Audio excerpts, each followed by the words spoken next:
പാർത്ഥസാരഥിരൂപേണ ശ്രാവയിത്വാ ശുഭാം ഗിരം പാർത്ഥസ്യാർത്തിഹരോ ദേവഃ കൃപാമൂർത്തി സപാതു നഃ. ഹരി ഓം.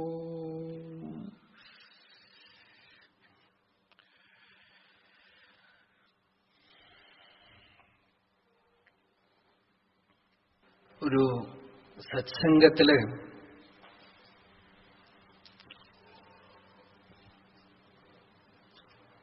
മൂന്ന് വിഷയങ്ങളാണുള്ളത്.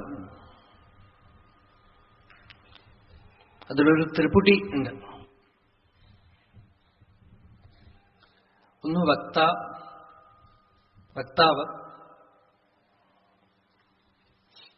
പിന്നെ ശ്രോതാവ്, മൂന്നാമത് പൃച്ഛകൻ.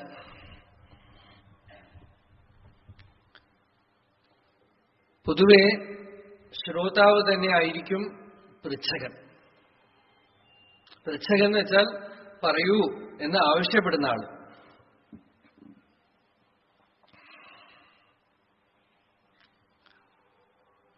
പറയൂ എന്ന് ആവശ്യപ്പെട്ട് ശ്രവണം ചെയ്യുന്നവനാണ് പൃച്ഛകൻ. ചില സ്ഥലത്തില് പറയൂ എന്ന് ആവശ്യപ്പെട്ട ആളുകൾ കേൾക്കാനുണ്ടാവില്ല.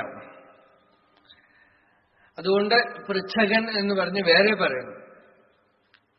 പക്ഷെ എങ്ങനെയാണെങ്കിലും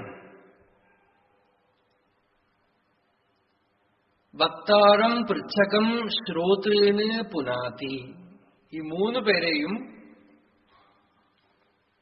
സത്സംഗം ശുദ്ധമാക്കും.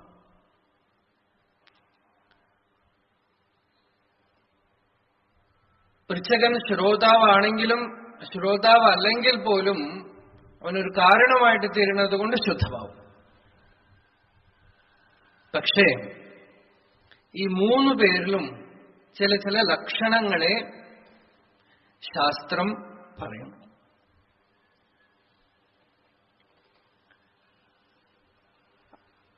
ആദ്യമായിട്ട് വക്താവ്.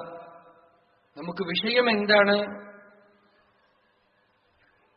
ബ്രഹ്മവിദ്യായാം യോഗശാസ്ത്രേ. ഇതാണ് നമുക്ക് വിഷയം. ഭഗവത്ഗീത. ഭഗവത്ഗീത എന്താണ്? ബ്രഹ്മവിദ്യ, യോഗശാസ്ത്രം. ഇത് രണ്ടും ചേർന്നതാണ് ഭഗവത്ഗീത.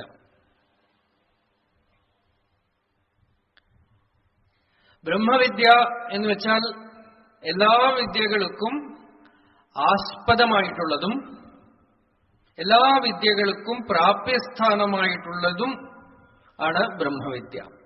ഇപ്പൊ സമുദ്രം എല്ലാ നദികൾക്കും ആസ്പദമാണ്. സമുദ്രജലമാണ് മേഘമായി മഴ പെയ്ത് നദിയായിട്ട് വന്ന് വീണ്ടും സമുദ്രത്തിൽ ചേർന്നത്.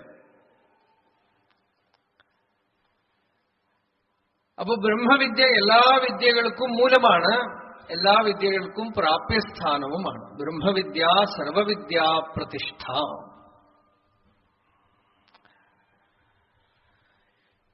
ഗീത ബ്രഹ്മവിദ്യയാണ്. യോഗശാസ്ത്രവുമാണ്. ഈ യോഗശാസ്ത്രം ബ്രഹ്മവിദ്യ എന്ന് പറയുമ്പോ യോഗശാസ്ത്രം എന്താണ്? യോഗത്തിന് പൊതുവെ ഉള്ള അർത്ഥം എന്താ? ചിത്തവൃത്തി നിരോധ. മനസ്സംയമമാണ് യോഗം, സംയമമാണ് യോഗം. ബ്രഹ്മവിദ്യയോ അത് ഒന്നും ചെയ്യണില്ല, സ്വരൂപത്തിനെ പ്രകാശിപ്പിക്കണു മാത്രം. നമ്മളുടെ യഥാർത്ഥ സ്വരൂപത്തിനെ പ്രകാശിപ്പിക്കുന്ന ആലോകം എന്നുവെച്ചാൽ വെളിച്ചം, സൂര്യവെളിച്ചം വസ്തുക്കളെ കാണിക്കണ പോലെ ഈ വിദ്യ ആത്മാവിനെ കാണിച്ചു തരുന്നു എന്നുള്ളത് കൊണ്ട് അതിന് ബ്രഹ്മവിദ്യ എന്ന് പേർ. യോഗശാസ്ത്രം എന്നുള്ളത് ഈ ബ്രഹ്മവിദ്യക്ക് അനുകൂലമായിട്ട് നമ്മളെ പ്രിപ്പയർ ചെയ്യുന്ന, ശരീരത്തിനെയും മനസ്സിനെയും ഒക്കെ തന്നെ വഴക്കത്തിലും ഒഴുക്കത്തിലും കൊണ്ടുവരുന്ന അനുകൂലമായിട്ടുള്ള കർമ്മം, ഉപാസന ഒക്കെ അടങ്ങുന്ന പദ്ധതിയെ യോഗശാസ്ത്രം എന്ന് പറയും. സമസ്ത വേദാർത്ഥ സാരസംഗ്രഹഭൂതം എന്നാണ് ഭഗവത്പാദർ ശങ്കരാചാര്യർ ഗീതയ്ക്ക് വിശേഷിപ്പിക്കുന്നത്. സമസ്ത വേദാർത്ഥ സാര സംഗ്രഹഭൂതം, വേദാർത്ഥത്തിന് മുഴുവൻ, അതിന്റെ സാരം മുഴുവൻ സംഗ്രഹിച്ചു വച്ചിരിക്കുന്നു ഈ 700 ശ്ലോകങ്ങളില്. ഇതിനെ ആരറിയുന്നു? യസ്തം വേദ സവേദവിത് എന്ന് കഴിഞ്ഞ അധ്യായത്തിൽ ഭഗവാൻ 15ാമത്തെ അധ്യായത്തിൽ പറഞ്ഞു കഴിഞ്ഞതാണ്. യഹ തം വേദ സവേദവിത്. തം എന്ന് പറഞ്ഞ ഒരു പുരുഷനെയാണ് പറയണത്. വേദപ്രതിപാദ്യനായ പുരുഷനെ, ഭഗവാനെ ആരറിയുന്നു? അവൻ വേദത്തിനെ അറിയുന്നു. പരാത്മാ വേദ്യത്തെ ഏന സവേദോ വേദമുച്യത്തെ. ഭഗവാനെ അറിയുന്നു. ഗീതാശാസ്ത്രത്തിനെ അറിയുന്നവൻ വേദത്തിനെ അറിയുന്നു.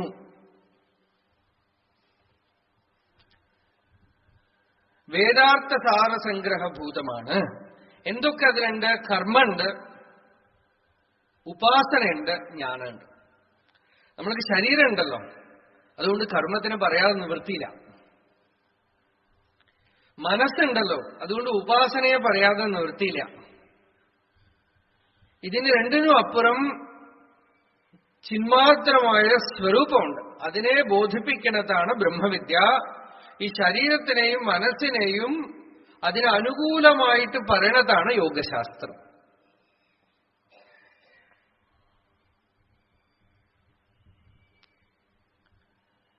ഈ ബ്രഹ്മവിദ്യയും യോഗശാസ്ത്രവുമായി ഭഗവത്ഗീത പറയുന്ന വക്താവ്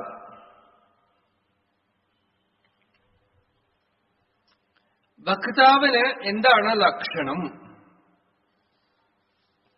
ശാസ്ത്രം പറയുന്ന ലക്ഷണം ശ്രോത്രിയ അവ്രജിന അകാമഹത ബ്രഹ്മവിത്തമ ബ്രഹ്മണി ഉപരത ശാന്ത നിരിന്ധന ഇവാനല അഹൈതുകദയാ സിന്ധു ബന്ധു ആനമതാം സതാം. കറിഞ്ഞുകൊണ്ട് തന്നെയാണ് പറയാൻ പുറപ്പെടുന്നത്. പറയണ ആചാര്യന്റെ ലക്ഷണം ശാസ്ത്രം അങ്ങോട്ട് പറയാ, നിങ്ങൾ തീരുമാനിച്ചോളാം. അപ്പുറം ശ്രോത്രിയ, ശ്രുതിജ്ഞാനം ഉപനിഷജ്ഞാനം ഉള്ളവനായിരിക്കണം. അവ്രജിന, പാപവാസന ഉള്ളിൽ ഇല്ലാത്ത ആളായിരിക്കണം. അകാമഹത, പറയണതുകൊണ്ട് എന്തെങ്കിലും അതിന് പുറകിൽ ആഗ്രഹം ഉണ്ടാവാൻ പാടില്ല. ബ്രഹ്മവിത്തമ, ബ്രഹ്മജ്ഞാനത്തിൽ ദൃഢനിഷ്ഠനായിട്ടിരിക്കണം. അറിഞ്ഞിരിക്കണു മാത്രമല്ല, ബ്രഹ്മണി ഉപരത, എപ്പ വേണമെങ്കിലും ഒരു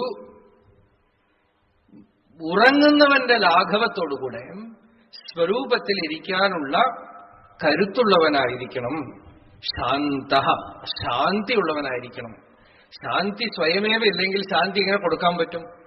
നമ്മൾ അന്വേഷിക്കുന്നതും ശാന്തിയാണ്. ശാന്ത, ചിലര് ശാന്തമായിട്ടിരിക്കും, പക്ഷെ ഉള്ളില് എക്സ്പ്ലോസീവ്സ് ഉണ്ടാവും. അതുണ്ടാവാൻ പാടില്ല. അതിനാണ് നിരിന്ധന ഇവാനല. ഇന്ധനമില്ലാതെ അടങ്ങിപ്പോയ അഗ്നി പോലെ. ഇപ്പോ സിലിണ്ടറിൽ ഗ്യാസ് ഉണ്ടെങ്കിൽ കൊളുത്തിയാൽ ചിലപ്പോ ഓഫ് ചെയ്ത് വെച്ചാലും പിടിക്കും, ഡേഞ്ചർ ഉണ്ട് അല്ലേ? സിലിണ്ടറിൽ തന്നെ കാലിയായാൽ ഭയപ്പെടണ്ട. അപ്പൊ ഉള്ളില് ഒരു ആഗ്രഹമില്ലെങ്കിൽ, ഒരു വാസനയുമില്ലെങ്കിൽ നിരിന്ധന ഇവാനല. ഇത്രയുമായി കഴിഞ്ഞാല് നമ്മളുടെ ശാസ്ത്രം അറിയുന്ന ഋഷികൾ പറയണത്, അഥവാ ആചാര്യസ്വാമികൾ പറയണത്, നമ്മളെ പരിപൂർണമായി ശുദ്ധമാക്കിയാൽ, കൃഷ്ണൻ എപ്പോഴും ഓടക്കുഴൽ കയ്യിൽ വെച്ചുകൊണ്ടിരിക്കും. അപ്പോ ഒരു ദിവസം ഒരു ഗോപിക ഓടക്കുഴലിനോട് ചോദിച്ചു അത്രേ, നീ എന്തു ഭാഗ്യം ചെയ്തു, ഈ കണ്ണൻ എപ്പോഴും നിന്നെ കയ്യിൽ വെച്ചുകൊണ്ടിരിക്കണു, ഞങ്ങളെയൊക്കെ ചിലപ്പോഴൊക്കെ വിട്ടുപോകണു, ഉപേക്ഷിച്ചു പോകണു, നിന്നെ മാത്രം ഉപേക്ഷിക്കണില്ല, കയ്യിൽ വെച്ചുകൊണ്ടിരിക്കണു, മധുരമായ സംഗീതത്തിലൂടെ പുറത്തു വരുന്നു, നീ മാത്രം അവനെ വിട്ടുപിരിയാതിരിക്കാനുള്ള കാര്യം എന്താണ് എന്ന് ചോദിച്ചു. അപ്പൊ ആ ഓടക്കുഴല് ആ ഗോപികയോട് പറഞ്ഞു, അത്ര നോക്കൂ, ഇതിനകത്തൊന്നുമില്ല, ഹോളോ ആണ്. ഇതുപോലെ നീയും ഹോളോ ആയാല് ഹോളിയാവും. ഇപ്പോ സന്യാസിമാർക്കൊക്കെ ഹിസ് ഹോളിനെസ് എന്നാണ്, വാസ്തവത്തിൽ ഇടേണ്ടത് ഹിസ് ഹോളോനെസ് ആണ്. ഹോളോ ആയാലാണ് ഹോളിനെസ് വരിക. ഹോളിനെസ് ഒരു പേഴ്സൺ ഉണ്ടാവാനേ പറ്റില്ല. ഒരു വ്യക്തിക്ക് ഇയാള് ലോകം നന്നാക്കാൻ പോവാണ്, ഇയാൾ അവതാര പുരുഷനാണെന്നൊക്കെ പറയണത് ഒരു തരത്തിൽ പറഞ്ഞാൽ വിഡ്ഢിത്തമാണ്. ഒരു വ്യക്തി ഒന്നുമല്ലാതായിട്ട് തീരുമ്പോ ഈശ്വരദേഹ സമ്പർക്ക, ആചാര്യസ്വാമി ഒരിടത്ത് പറയുന്നു, സാധാരണ മനുഷ്യന് എങ്ങനെ ഉള്ളിലെ മനസ്സുമായിട്ട് സമ്പർക്കമുണ്ടോ, വാസനയുമായിട്ട് സമ്പർക്കമുണ്ടോ, നമുക്ക് ഉള്ളിലൊരു സമ്പർക്കമുണ്ട്, വെളിയിൽ സമ്പർക്കം ഉണ്ടാവണ പോലെ ഉള്ളില് സാധാരണ മനുഷ്യർക്ക് എന്തൊക്കെ സമ്പർക്കമാണ് ഉള്ളതെന്ന് വെച്ചാൽ കാമം, കോപം, അസൂയ, ആഗ്രഹങ്ങള്, ഇതൊന്നുമില്ലെങ്കിൽ ഉറക്കം, ഇതൊക്കെയുമായിട്ടാണ് നമുക്ക് ഉള്ളില് സമ്പർക്കം. ഇതേപോലെ ലാഘവത്തോടുകൂടെ ബ്രഹ്മനിഷ്ഠനായ ജ്ഞാനിക്ക് ഈശ്വര ശരീര സമ്പർക്ക. ഈശ്വര ശരീരം എന്ന് വെച്ചാൽ എന്താ? ഈശ്വരന് ഒരു ശരീരമുണ്ടോ? ഈശ്വരന്റെ ശരീരം എന്താന്ന് വെച്ചാൽ കാരുണ്യം, കരുണയാണ് ഈശ്വരന്റെ ശരീരം. അഹൈതുക ദയാസിന്ധു എന്നാണ്. കരുണൈ കടൽ നമുക്ക് തമിഴിൽ പറയും. ഭഗവാൻ രമണ മഹർഷി ഒരിടത്ത് അരുൾ ഒളിക്കടൽ എന്ന് പറയുന്നു. അരുൾ ഒളിക്കടൽ.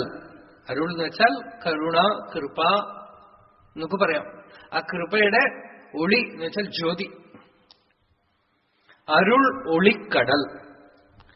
അപ്പോ അകമയ്ക്ക് ഈശ്വര ശരീര സമ്പർക്കം ഉണ്ടാവുന്നു എന്നുവെച്ചാൽ അവരെ ഒരു ഇൻസ്ട്രുമെന്റ് ആയിട്ട്, perfect instrument to transfer grace. ഇപ്പൊ നമ്മള് ഈ ഇലക്ട്രിസിറ്റി കണ്ടക്ടർ ഒക്കെ പറയില്ലേ, കണ്ടക്ടർ, നോൺ കണ്ടക്ടർ ഒക്കെ പറയണ പോലെ ജ്ഞാനികള് ഈശ്വരന് ഒരു ചാനലായിട്ട് തീരുകയാണ്. അഹൈതുക ദയാസിന്ധു ബന്ധു ആനമതാം സതാം. തന്നെ ആശ്രയിക്കുന്നവർക്ക് സ്വാമി വേദാന്ത ദേശികൻ എന്ന് പറഞ്ഞ ഒരു വൈഷ്ണവാചാര്യന്റെ ഒരു ശ്ലോകം ഈയിടെ കണ്ടു. അദ്ദേഹം പറഞ്ഞു ദീർഘബന്ധു എന്നാണ്.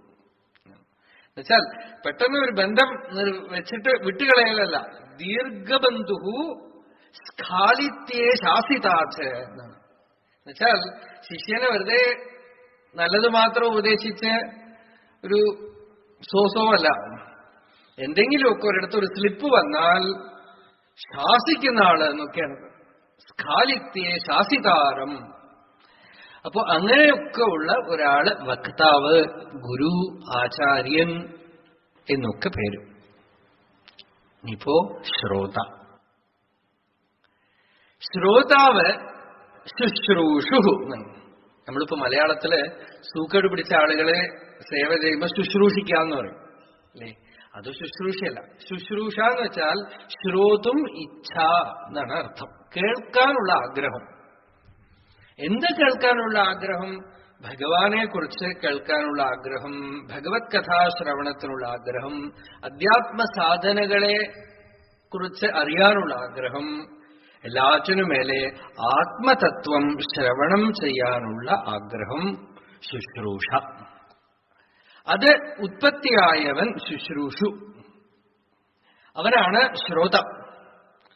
ഈ ശ്രോതാവിന് വേദാന്തത്തിലാണെങ്കിൽ ഒരുപാട് ലക്ഷണങ്ങളൊക്കെ പറയും, കുറച്ച് ബുദ്ധിമുട്ടാ. വിവേകം, വൈരാഗ്യം, ശമം, ദമം, ഉപരതി, ശ്രദ്ധ, സമാധാനം, മുമുക്ഷുത്വം, ഇതൊക്കെ ഉള്ള ആള്. ഇതൊക്കെ ഉണ്ടെങ്കിൽ ഒരേ ഒരു പ്രാവശ്യം ഭഗവത്ഗീത കേട്ടാൽ മതി. ചിലരൊക്കെ പറയണു ഞങ്ങള് 15 വർഷമായിട്ട് കേൾക്കുന്നുണ്ട്. എന്നുവെച്ചാൽ കേൾക്കുന്നത് തെറ്റല്ല, പിന്നെയും ആവർത്തി അസകൃതുപത. ആനന്ദമാണ് കേൾക്കുന്നത്, ആനന്ദമാണ് പറയണത്, ആനന്ദമാണ്. വീണ്ടും വീണ്ടും കേൾക്കണത് അമൃതമാണ്. 15-16 വർഷമായി വിടാതെ കേൾക്കാൻ തോന്നണു എന്നുള്ളത് തന്നെ ഒരു വലിയ സിദ്ധിയാണ്. എന്താന്ന് വെച്ചാൽ ആനന്ദമുള്ളത് കൊണ്ടാണല്ലോ കേൾക്കണത്. സന്തോഷമുള്ളത് കൊണ്ടാണല്ലോ കേൾക്കണത്, അല്ലേ? അത് തന്നെ ഒരു സിദ്ധിയാണ്. അതിനുമേലെ ഇത് അനുഭൂതിയിൽ വരണമെങ്കിൽ ശ്രോതാവിന് സത്യം മാത്രമേ ലക്ഷ്യം ഉണ്ടാവാൻ പാടുള്ളൂ. ശ്രോതാക്കൾ പല വിധത്തിലാണ്. ചിലര് പലതും കേൾക്കും, അവിയലാണ്. നോട്ട് എഴുതി വയ്ക്കും, എന്നിട്ട് സംശയം ഉണ്ടാക്കും. മനസ്സ് പ്രവർത്തിച്ചുകൊണ്ടേയിരിക്കും. അങ്ങനെയുള്ള ശ്രോത പലതും അറിയും, ലോകകാര്യങ്ങളും അറിയും. രാമകൃഷ്ണ പരമഹംസർ പറയുന്ന പോലെ ഈച്ച ബേക്കറിയിലും പോയി ലഡ്ഡുവിലും ജിലേബിയിലും ഇരിക്കും, അത് കഴിഞ്ഞ് ഡ്രെയിനേജിലും പോയിരിക്കും, എല്ലായിടത്തും ഇരിക്കും. അതുപോലെ മനസ്സ് കുറച്ചുനേരം ഭഗവത്ഗീതയിലിരിക്കും, കുറച്ചുനേരം ടിവിയിലിരിക്കും, കുറച്ചുനേരം സിനിമയിലിരിക്കും, പരദൂഷണം പറയണത്തിലിരിക്കും. ഇങ്ങനെ ലോകകാര്യത്തിൽ എവിടെയും മാറി മാറിയിരിക്കും. ഉത്തമ ശ്രോത അയാൾക്ക് ലക്ഷ്യം ഭഗവത് സാക്ഷാത്കാരം മാത്രമാണ് ലക്ഷ്യം. ആന്തരികമായ ശാന്തി. യൽ ലബ്ധ്വാച അപരം ലാഭം മന്യതേന അധികം തതഃ യസ്മിൻ സ്ഥിതോ ന ദുഃഖേന ഗുരുണാപി വിചാല്യത. ആ ശ്രോതാവിന് ഒരു ഊക്കം, ഒരു പ്രഭാവം ഉണ്ടാവും അകത്ത്. എന്താ പ്രഭാവം എന്ന് വെച്ചാൽ, ആ ശ്രോതാവ് വന്ന് മുമ്പിൽ ഇരുന്നാൽ ബ്രഹ്മനിഷ്ഠനായ ഗുരുവിന്റെ ഉള്ളില് ദക്ഷിണാമൂർത്തി അങ്ങട് പുഷ്പം വിരിയണ പോലെ വിരിയും.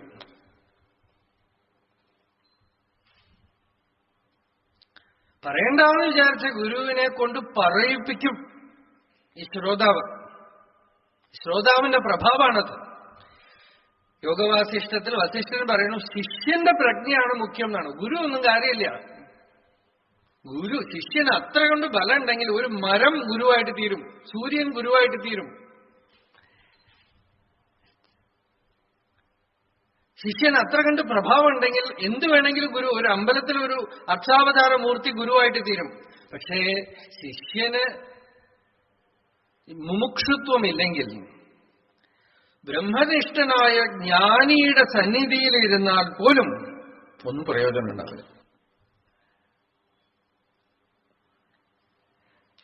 ഇവർ മുമ്പിൽ വന്നിരുന്നാൽ തന്നെ അവരുടെ ഹൃദയത്തിന്റെ ദ്വാരം അടഞ്ഞു പോയി കിടക്കും. ഒന്നും പറയാൻ പറ്റില്ല, ഉള്ളുന്നൊന്നും വരില്ല, ഹൃദയത്തൊന്നും ഒന്നും വരില്ല.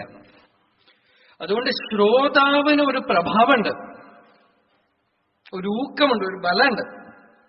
ആ ബലം എവിടുന്ന് വരണമെന്ന് വെച്ചാൽ, ഉള്ളില് തമേവച ആദ്യം പുരുഷം പ്രപദ്യേ യതഃ പ്രവൃത്തി പ്രസൃതാ പുരാണി. കഴിഞ്ഞ അധ്യായത്തിൽ ഭഗവാൻ പറഞ്ഞു, ഞാൻ ആ പരമപുരുഷനെ പ്രപത്തി ചെയ്യണം. എന്തിനു വേണ്ടിയാ പ്രവൃത്തി ചെയ്യണത് എന്ന് വെച്ചാൽ, ഈ സംസാരമാകുന്ന വൃക്ഷത്തിന്റെ വേര് മുറിച്ചു കളയാനായിട്ട്. കഴിഞ്ഞ വർഷം 15ാമത്തെ അധ്യായത്തില് ഭഗവാൻ തലകീഴായിട്ട് നിൽക്കുന്ന ഒരു മരത്തിനെ പറഞ്ഞു, അല്ലേ? എന്താ തലകീഴായിട്ട് നിൽക്കുന്ന മരം എന്ന് വെച്ചാൽ നമ്മുടെ ജീവിതമാണ്. സംസാരം എന്ന് വെച്ചാൽ നമ്മളുടെ ജീവിതമാണ്. ജീവിതമാണ് ഇവിടുത്തെ ദുഃഖമാണ്. അതിനെയാണ് ഒരു വൃക്ഷമായിട്ട് ചിത്രീകരിച്ചത്.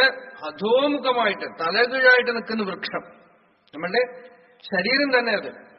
അതിന്റെ ഫലങ്ങളൊക്കെ ചുവട്ടിലും, മൂലകാരണമായ അജ്ഞാനം തലയിലും. അതാണ് തലകീഴായിട്ട് നിൽക്കണം. ദുഃഖം അനുഭവിക്കുന്നതൊക്കെ ചുവട്ടില്, മൂലമായ അവിദ്യ ഇവിടെ കിടക്കണു. ആ അജ്ഞാനമാകുന്ന വേരോടുകൂടിയ ഈ സംസാര വൃക്ഷം, ദുഃഖം അതിന്റെ ഫലാണ്, വേദന അതിന്റെ ഫലാണ്, വിഷമം അതിന്റെ ഫലാണ്. അതിനെ ചിത്രീകരിച്ചിട്ട് ഭഗവാൻ പറഞ്ഞു, അസംഗശസ്ത്രേണ ദൃഢേന ചിത്വ. ഈ സംസാര വൃക്ഷത്തിന് വേറെ അറുത്ത് കളയാന്നാണ്. അസംഗം എന്നുള്ള ശസ്ത്രം കൊണ്ട്, ആത്മജ്ഞാനമാവുന്ന വാളുകൊണ്ട് ഇതിനെ വെട്ടിയിട്ട് മുന്നോട്ട് പോകുന്നവനാണ് ധീരൻ. അതിനുള്ള തീരുമാനം ഉള്ളിൽ വന്നു കഴിഞ്ഞ ആളാണ് ഉത്തമ ശ്രോത. അതായത് ഉള്ളിലുള്ള ഈ നാളം, നമ്മളുടെ ഇവിടെ ഒരു ട്യൂബ് പോലെ അല്ലേ? സർജറിയൊക്കെ ചെയ്യുമ്പോൾ എന്തൊക്കെയോ ട്യൂബ് അതൊക്കെ കാണും. അതുപോലെ യോഗികൾക്ക് മാത്രം വേദ്യമായ ഒരു നാഡിയുണ്ട് ഹൃദയത്തിൽ, ഒരു അമൃത നാഡി. അത് ഫിസിക്കലായിട്ടുള്ള ഒരു സ്ട്രക്ചർ അല്ല അത്. ആ അമൃത നാഡി ഭഗവാൻ അരുണാചല അക്ഷരമണമാലയിലെ രമണ ഭഗവാൻ இது எடுத்து சொல்றார். அக்ஷரமணமாலையில் பகவான் இது பரண்டு அமுதவாயை திற அருண்மதி அருணாச்சல. അമുദവാயை തിര, ഈ അമൃത നാടിയെ തുറന്നുവിടുക. അരുൾമതി, കൃപയാകുന്ന ചന്ദ്രൻ, ചന്ദ്രന്റെ മാർഗാണത്.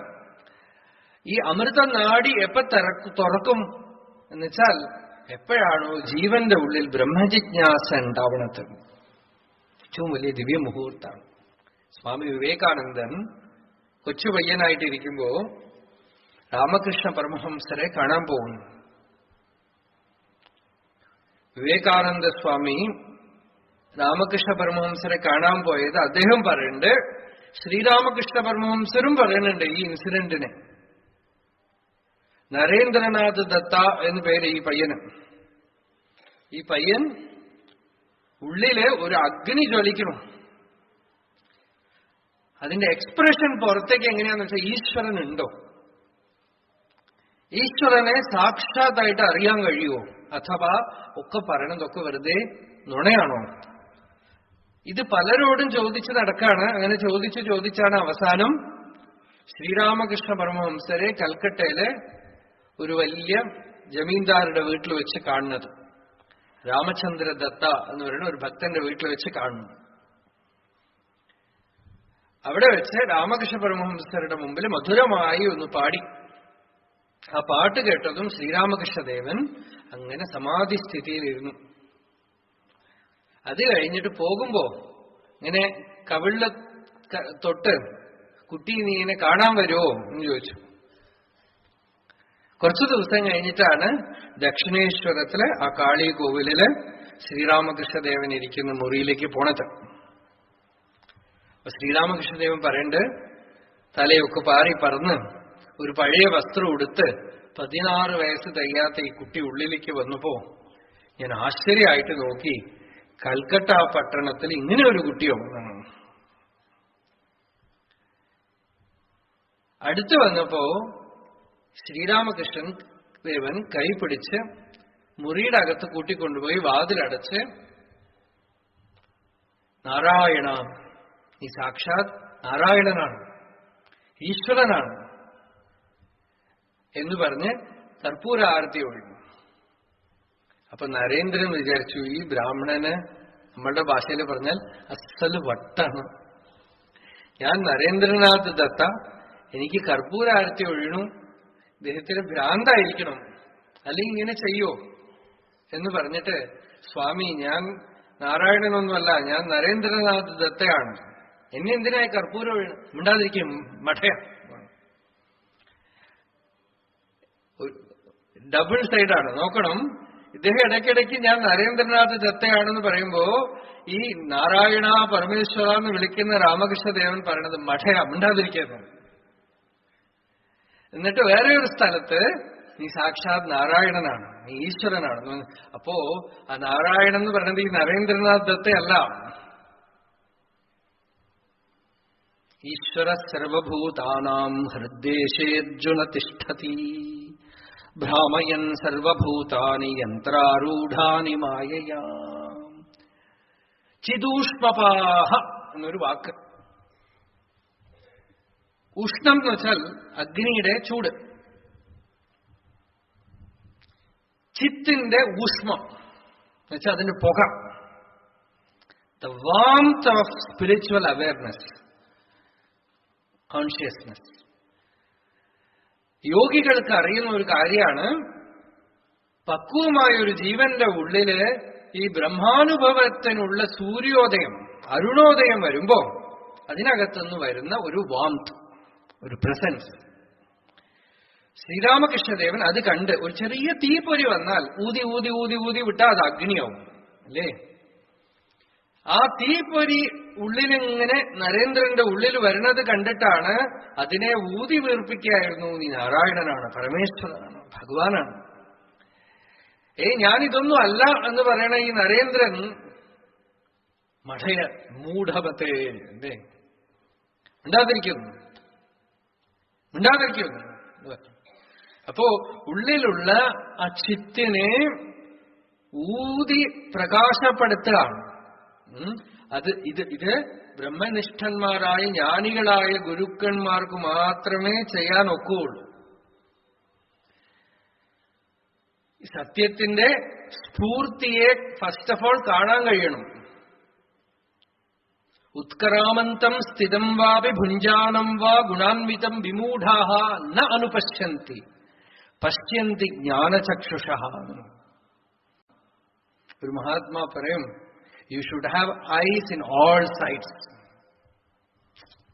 ഇങ്ങനെയുള്ള കണ്ണു മാത്രമല്ല, ഇങ്ങയുടെ കണ്ണുണ്ട്. വിശ്വതശ്ചക്ഷുരുത വിശ്വതോ മുഖോ വിശ്വതോ ഹസ്തവുത വിശ്വതസ്പാത് സംബാഹുഭ്യാം ധമതി സമ്പദത്രൈർദ്യാവാ പൃഥിവീ ജനയന്തേവ ഏകഃ.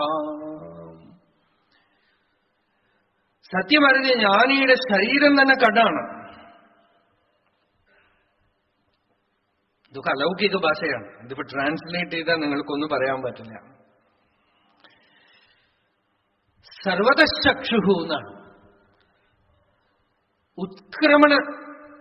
ഉത്ക്രമിക്കുന്ന ഉള്ളിലിരുന്നുള്ള ചൈതന്യത്തെ കാണാനുള്ള ശക്തി. ആ ശക്തിയുള്ള ആള് ഗുരു. ഈ ശിഷ്യന്റെ പ്രഭാവം എന്താണെന്ന് വെച്ചാൽ, ഈ ഉള്ളിലുള്ള ശക്തി അത്തരത്തിലുള്ള ഗുരുവിന്റെ അടുത്തേക്ക് ആ ശിഷ്യന്റെ ശരീരത്തിനെ വലിച്ചു കൊണ്ടുപോകും. അഥവാ ഗുരുവിനെ ആ ശിഷ്യന്റെ അടുത്തേക്ക് ആകർഷിക്കണം. അത് നിയമമേ ഇല്ല. എങ്ങനെ സംഭവിക്കുന്നു പറയാൻ വയ്യ. ഒരു 8 വയസ്സ് മാത്രം പ്രായമായ ശങ്കരൻ കേരളത്തിൽ നിന്നും 1000-ലധികം വർഷങ്ങൾക്ക് മുമ്പ് യാതൊരു വാഹന സൗകര്യവും ഇല്ലാത്ത കാലത്തില് കേരളത്തിൽ നിന്നും നടന്ന് മധ്യപ്രദേശിലെ ഓംകാരേശ്വർ വരെ പോയി ഗോവിന്ദ ഭഗവത് പാദരെ അന്വേഷിച്ചുകൊണ്ട് എന്ത് ഫോഴ്സ്, എന്തൊരു ശക്തിയാണ് ആ പിടിച്ചു വലിച്ചത്. ഇവിടെ ഗുരു വന്നില്ല, ശിഷ്യൻ അങ്ങോട്ട് പോയി. അതേ ശങ്കരാചാര്യർ ഹസ്താമലകനെ ശ്രീബേലിയിൽ വന്ന് കണ്ടു. മണ്ഡനമിശ്രരെ അവരുടെ വീട്ടിൽ മാഹിഷ്മതിയിൽ ചെന്ന് പിടിച്ചുകൊണ്ടുവന്നു.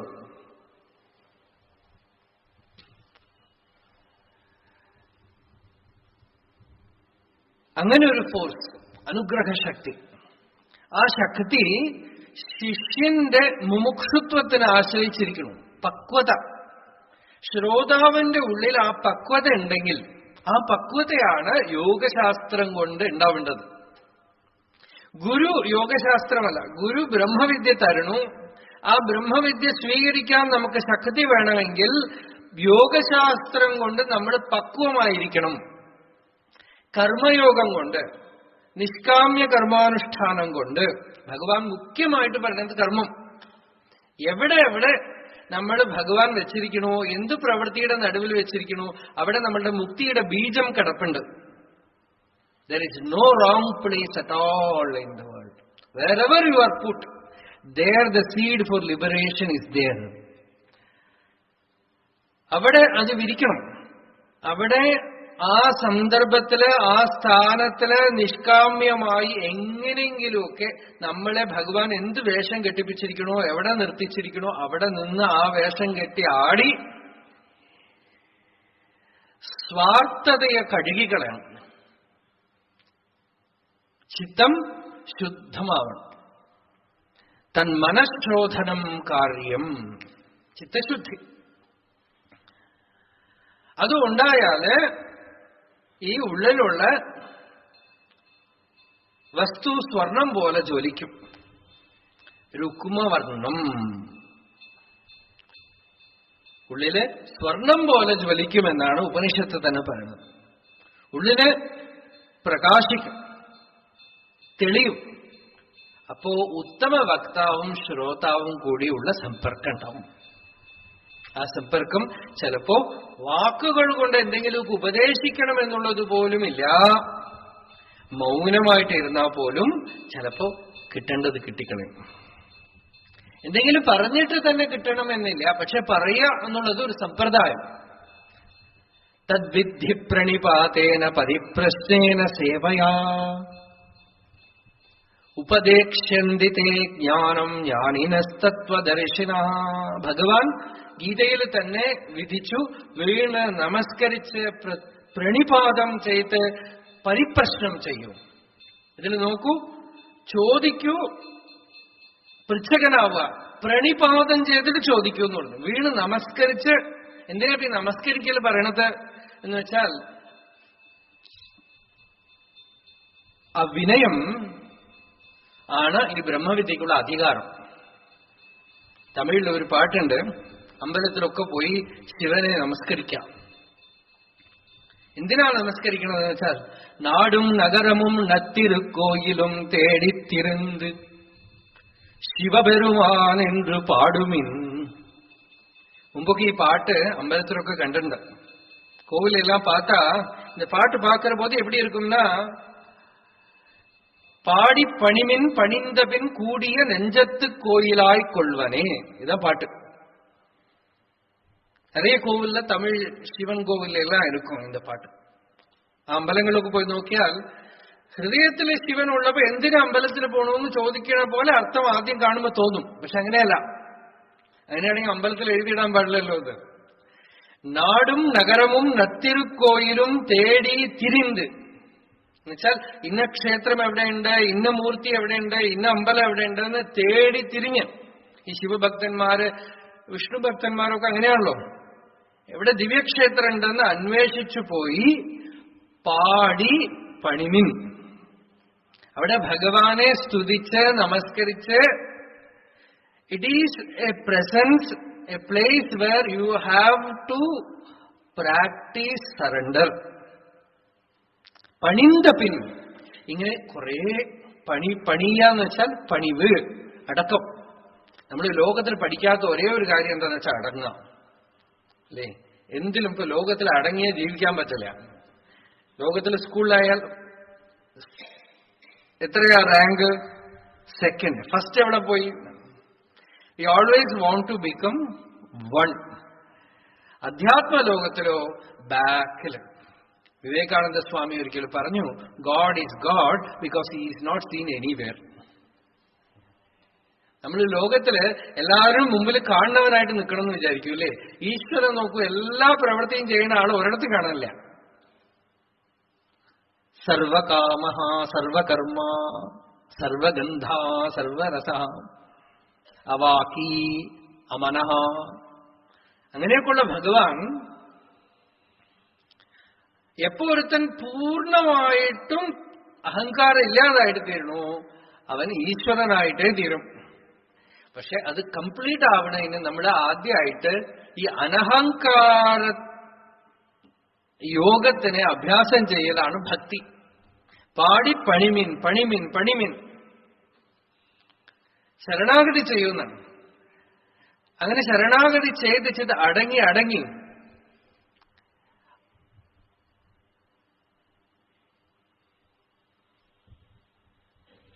நான் உதியாது உள்ள நிலை நாம் അതുവായി ഉള്ള നിലൈ.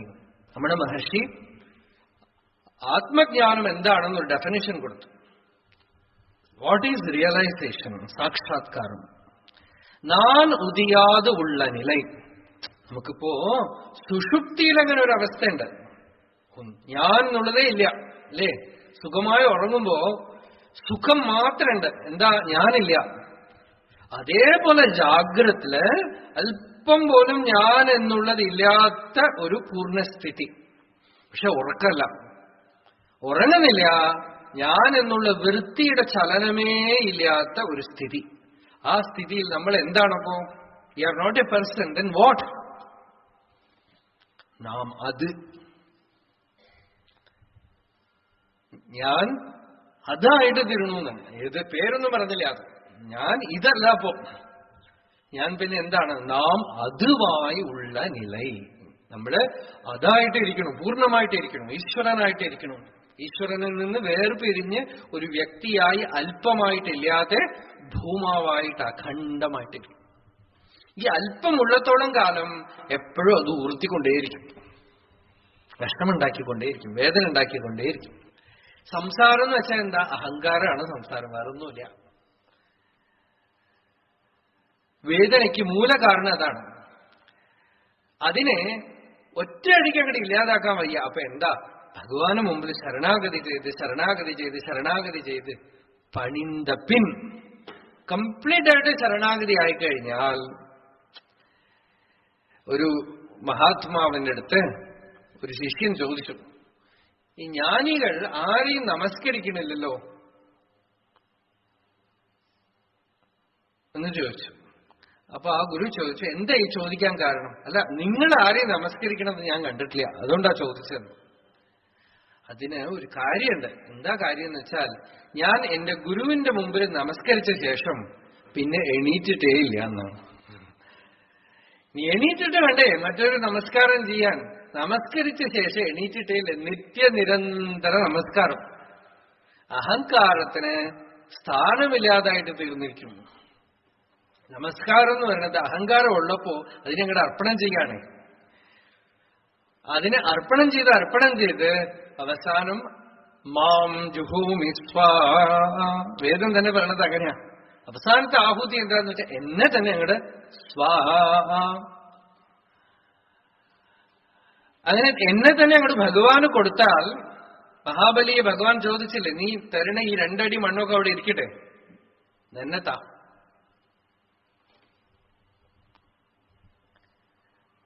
അങ്ങനെ തന്നെ അങ്ങോട്ട് ഭഗവാന് കൊടുത്തു കഴിയുമ്പോ ഭഗവാൻ മാത്രമേ ഉള്ളൂ. അതാണ് ത്രിവിക്രമൻ. 3 ലോകവും നിറഞ്ഞു വ്യാപിച്ച് നിൽക്കുന്ന ഭഗവാന്റെ രൂപം എപ്പോ കാണാൻ പറ്റും? എപ്പോ നമ്മള് 3 അടി അങ്ങോട്ട് കൊടുത്താൽ. ജാഗ്രത, സ്വപ്നം, സുഷുപ്തി ഒക്കെ ഭഗവാൻ അർപ്പണം ചെയ്യും. ഭൂർഭുവസ്വ ഒക്കെ. ശരീരം, മനസ്സ്, ബുദ്ധി, അഹങ്കാരം നമ്മൾക്ക് യാതൊന്നും വേണ്ടാന്നാവും. കാര്യം വളരെ സിമ്പിളാണ്, പക്ഷെ ഏറ്റവും ബുദ്ധിമുട്ടതാണ്. കാരണം നമ്മൾ അങ്ങനെ പഠിച്ചിട്ടേ ഇല്ല ലോകത്തിലെ എല്ലാ അസർട്ട്, അഹം, ഞാൻ, അങ്ങനെയാണ് നമ്മൾ പഠിച്ചിരിക്കുന്നത് അല്ലേ?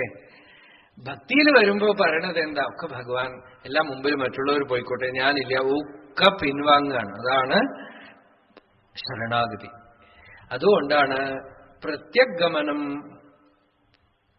കിഴക്കോട്ട് നടക്കുക പടിഞ്ഞാറോട്ട് നടക്കുക എന്നുള്ള പോലെയാണ് ലോകത്തിലുള്ള ജീവിതവും അധ്യാത്മമാർഗവുമുള്ള വിഷമം. ലോകത്തിലാണെങ്കിൽ അജ്ഞാനത്തിന്റെ വഴിയാണ്, ജ്ഞാനത്തിന്റെ വഴി ഹൃദയത്തിലാണ്. അവിടെ ഹൃദയത്തില് ഇങ്ങനെ അടങ്ങി പഠിച്ചു കഴിയുമ്പോ സദ്ഗുരുവിനും അടങ്ങണം. അങ്ങനെ അടങ്ങിക്കഴിഞ്ഞാൽ ഗുരു ഉപദേശിക്കുന്നത് അതേപോലെ പൂർണ്ണമായിട്ട് ഹൃദയത്തിൽ ചെല്ലും. വേദാന്തം ചിലരൊക്കെ ചോദിക്കും, ഈ ആത്മസാക്ഷാത്കാരത്തിന് എന്ത് സാധനയാ വേണ്ടത്? പറഞ്ഞാൽ ചിലപ്പോ ആളുകൾക്ക് അതൊരു സീരിയസ് ആയിട്ട് തോന്നില്ല. കാരണം നമ്മൾക്ക് ലോകത്തിൽ പഠിച്ചിരിക്കുന്നതൊക്കെ ഈ ടെക്നിക്ക്, ഈ മെത്തേഡ്, ഒരുപാട് വലിയ കാര്യങ്ങള്, ഒരുപാട് പണം ചെലവാക്കി പലവിധ സാമഗ്രികൾ കൊണ്ട് ജപ്പിടി വിദ്യകളൊക്കെ കാണിക്കും. ഒരു കോലാഹലം ഉണ്ടാക്കണം ലോകത്തില്. അങ്ങനെയൊക്കെ ചെയ്താല് എന്തോ കാര്യമുണ്ടെന്നാണ്.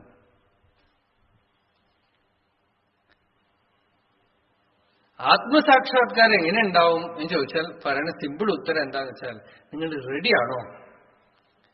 ഗുരുവിന്റെ അടുത്ത് പോയി മാക്സിമം ചെയ്യേണ്ടത് ഇരിക്കുക, എന്റെ സ്വരൂപം എന്താണെന്ന് പറയുകയും ചോദിക്കുക. അദ്ദേഹം പറഞ്ഞു കഴിഞ്ഞു.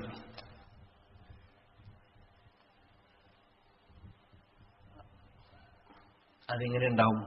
അതാണ്. അതെങ്ങനെയും ചോദിക്കുമ്പോ കഴിഞ്ഞു, ആയിട്ടില്ല എന്നർത്ഥം. എപ്പോ റെഡിയാണോ അപ്പോ ഗുരു ഉപദേശ ശ്രവണമാത്രം കൊണ്ട് ആ ക്ഷണത്തില് ദേശികന്റെ വാക്ക് ഉള്ളിൽ കേൾക്കുമ്പോ തന്നെ ഞാൻ ബ്രഹ്മമാണ്, പൂർണ്ണവസ്തുവാണ്, ഈ ശരീരമല്ല, എനിക്ക് ജനനമോ മരണമോ ഇല്ല എന്നുള്ള അനുഭവം ഉണ്ടാകും. പരീക്ഷിത്ത് ഭാഗവതത്തിലെ ശുഖബ്രഹ്മ മഹർഷിയുടെ ഉപദേശം കേട്ടിട്ട് പറയണത് സിദ്ധോസ്മി അനുഗൃഹീതോസ്മി ഭവതാ കരുണാത്മന. അല്ലേ, പരീക്ഷത്തിന് ശുഖാചാര്യർ എന്തെങ്കിലും യോഗ സാധന പറഞ്ഞു കൊടുത്തോ? എന്തെങ്കിലും ഒരു ക്ലാസ് എടുത്തു കൊടുത്തു? ഒന്നുമില്ല. കുറെ കഥയൊക്കെ പറഞ്ഞു, രസമായിട്ട് ഇങ്ങനെ പറഞ്ഞുകൊണ്ടേയിരുന്നു. അവസാനം സമയം വന്നപ്പോ അമ്പങ്ങടെഴുതു. ശിവൻ ത്രിപുര ദഹനത്തിന് കാത്തുകൊണ്ടിരുന്ന പോലെ എന്നാണ്. കാത്തുകൊണ്ടേയിരുന്നു ഇത്ര. എന്തിനാന്ന് വെച്ചാൽ അഭിജിത്ത് മുഹൂർത്തം വരണം, 3 പുരങ്ങളും വരിയായിട്ട് വരണം. എല്ലാം ശരിയായപ്പോ ആ അസ്ത്രത്തിനെ അങ്ങട് പിനാകത്തുനിന്ന് തൊടുത്തു വിട്ട പോലെ സദ്ഗുരു ശിഷ്യന്റെ പക്വതയ്ക്ക് വെയിറ്റ് ചെയ്തുകൊണ്ടേയിരിക്കും. പക്വമായി കഴിഞ്ഞാൽ ധനുർഗൃഹീത്വാ ഔപനിഷദം മഹാസ്ത്രം ശരം ഹി ഉപാസാനിശിതം സന്ധതീത ആയമ്യ തദ്ഭാവഗതേന ചേതസാം ലക്ഷ്യം തഥൈവാക്ഷരം സൗമ്യ വിദ്ധി.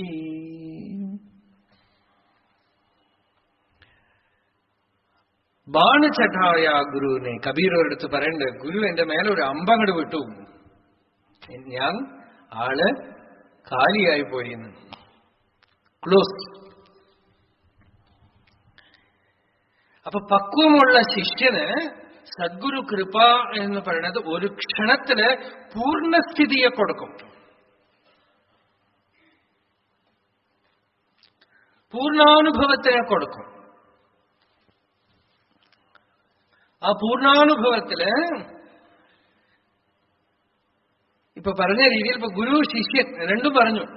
ഇപ്പൊ പൃച്ഛകൻ ഒരു 3rd കാറ്റഗറി ഉണ്ട്. ഈ പൃച്ഛകൻ ശരിക്കും പറഞ്ഞാൽ ഉണ്ടാവാൻ പാടില്ല. ശിഷ്യൻ തന്നെയാണ് പൃച്ഛകനായിരിക്കേണ്ടത്. പക്ഷെ നമുക്ക് ഗീതാ പ്രഭാഷണങ്ങളൊക്കെ ആവുമ്പോൾ പൃച്ഛകൻ ഒരു 3rd കാറ്റഗറി ഉണ്ടാവാൻ സാധ്യതയുണ്ട്. പക്ഷെ 3rd കാറ്റഗറി ഉണ്ടെങ്കിൽ പൊതുവെ ഈ യജ്ഞം സഫലമാവില്ല.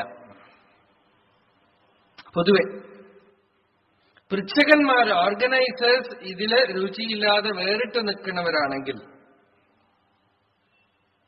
സഫലമാവില്ല. ഇതൊരു വിദ്യ, ഇതൊരു കലാപരിപാടിയായിട്ട് തോന്നുകയാണെങ്കിൽ സഫലാവില്ല. ഇത് പൃച്ഛകനും ശ്രോതാവും ഒരാളാണ്. വക്താവ്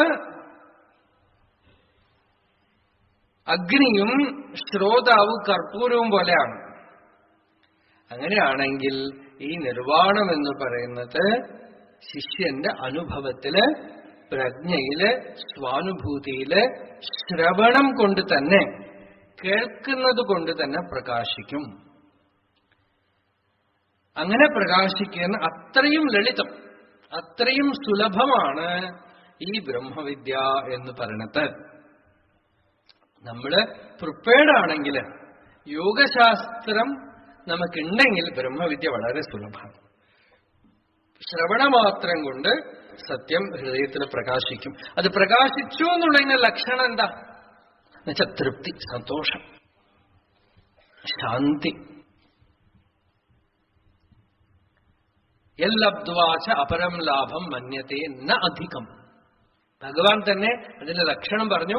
യാതൊന്ന് കിട്ടിക്കഴിഞ്ഞാലാണോ പിന്നെ വേറെ ഒന്നിലും രുചിയില്ലാത്തത്.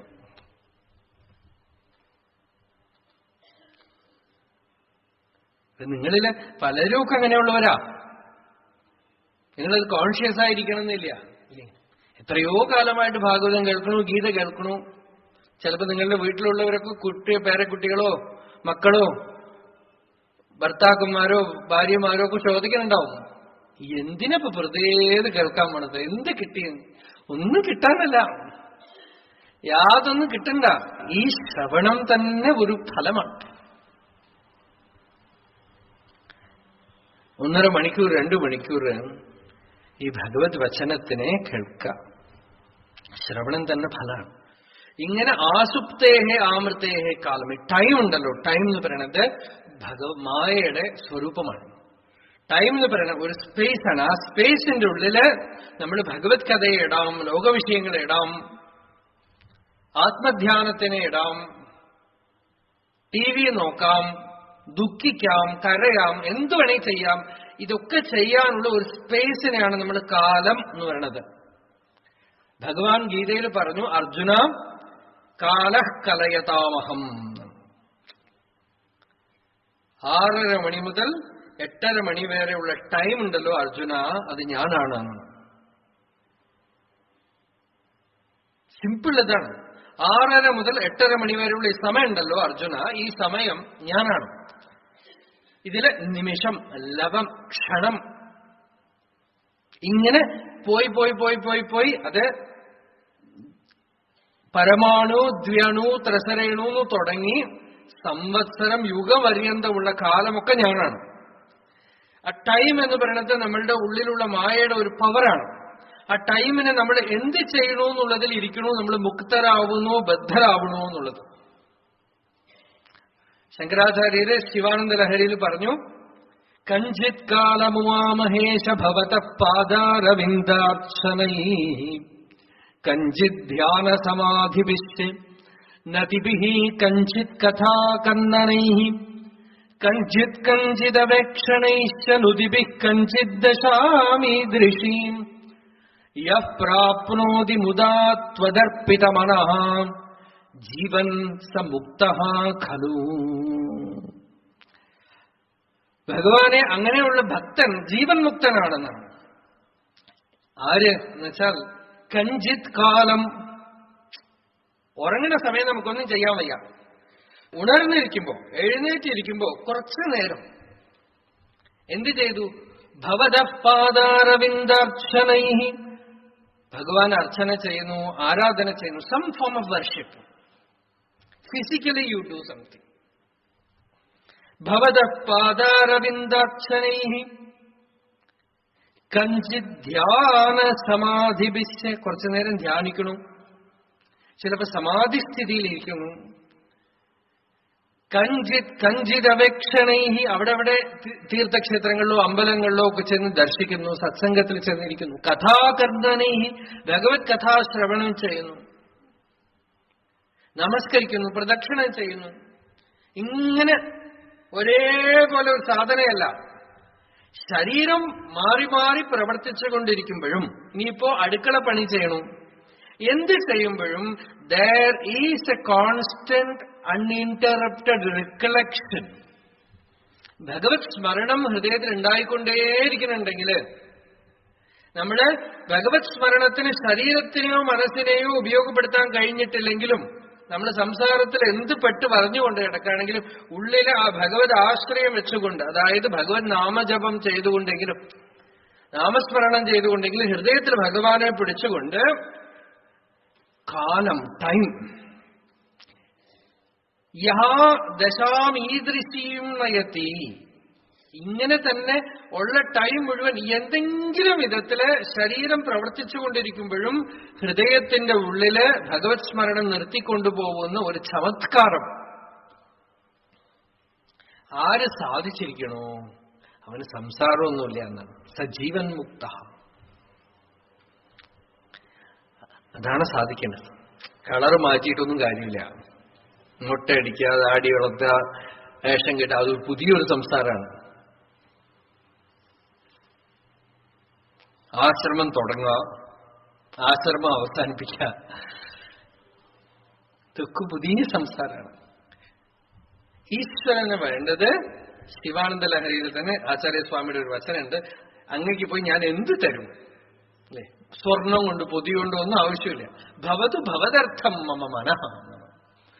ഭഗവാന് കൊടുക്കാൻ ഒരേ ഒരു സാധനമുള്ളൂ, എന്റെ മനസ്സുണ്ടല്ലോ, അതാ. അത് മാത്രം ലോകത്തില് ഞാന് പണം ഭഗവാന് കൊടുക്കും, സ്വർണം ഭഗവാന് കൊടുക്കും, അമ്പലം കെട്ടിക്കൊടുക്കും. ചിലര് വിചാരിക്കുന്നത് ഞാൻ ഭഗവാനെ പ്രചരിപ്പിക്കും.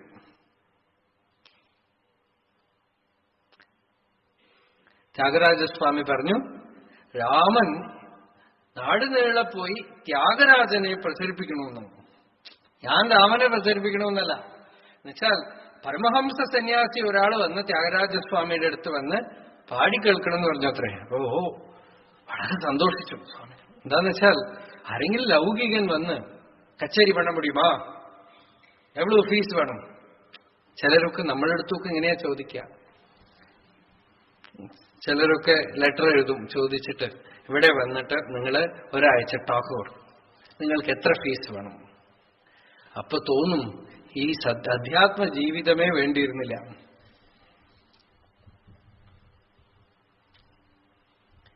ഇവരുടെ അടുത്ത് ഫീസ് വാങ്ങിച്ച് ക്ലാസ് എടുക്കാനായിട്ടാണ് നമ്മൾ സാധന ചെയ്തതും ശാസ്ത്രം പഠിച്ചതും. ഇതിനേക്കാളും എഞ്ചിനീയറായോ ഡോക്ടറായോ അമേരിക്കയിലോ എവിടെയെങ്കിലും ഒക്കെ പോയി വലിയ വലിയ ലോകത്തിൽ ധാരാളം കോടീശ്വരനായിട്ട് ഇരിക്കാമല്ലോ. അതിന് ഇതൊന്നും വേണ്ടല്ലോ.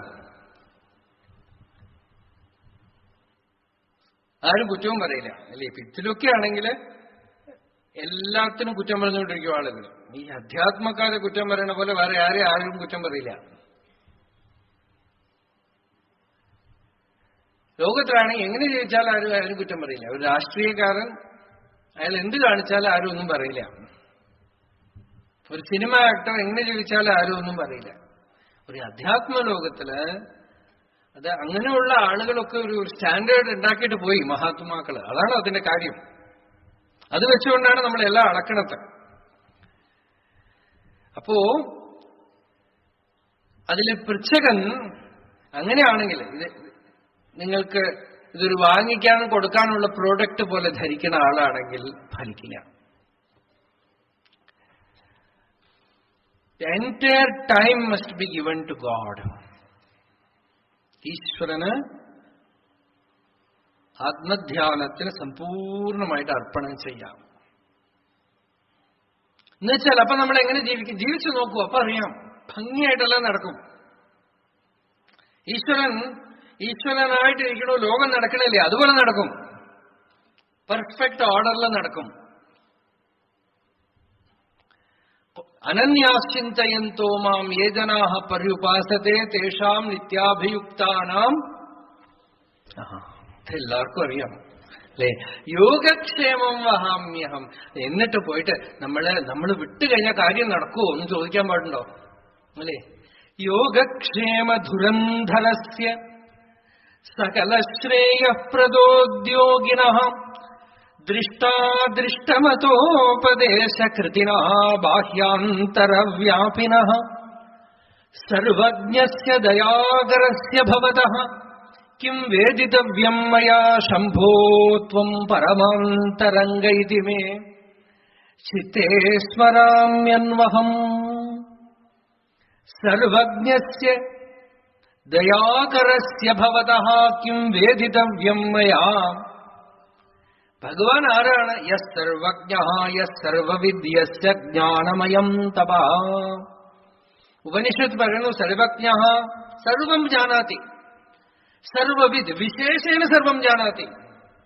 എല്ലാത്തിനെയും പ്രകാശിപ്പിക്കുന്ന അറിവ് ജ്യോതി മാത്രമല്ല, ഓരോ ക്ഷണത്തിലും നടക്കുന്നതിന്റെ വിശേഷജ്ഞാനത്തോടു കൂടിയുള്ളവൻ.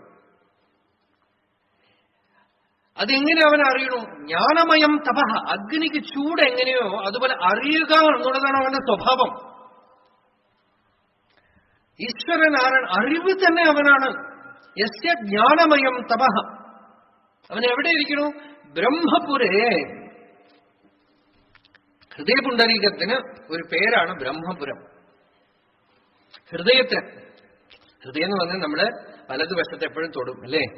അതായത് സത്സംഗത്തിൽ ഇരുന്ന് ശ്രവണം ചെയ്ത് ഫലമായിട്ട് നമ്മളുടെ ഹൃദയം ഈ ബ്ലഡ് പമ്പിങ് ഹാർട്ടല്ല, വലതുവശത്ത് ഒരു ഹൃദയം തുറക്കും എന്നൊക്കെയാണ് രമണ ഭഗവാൻ പറഞ്ഞത്.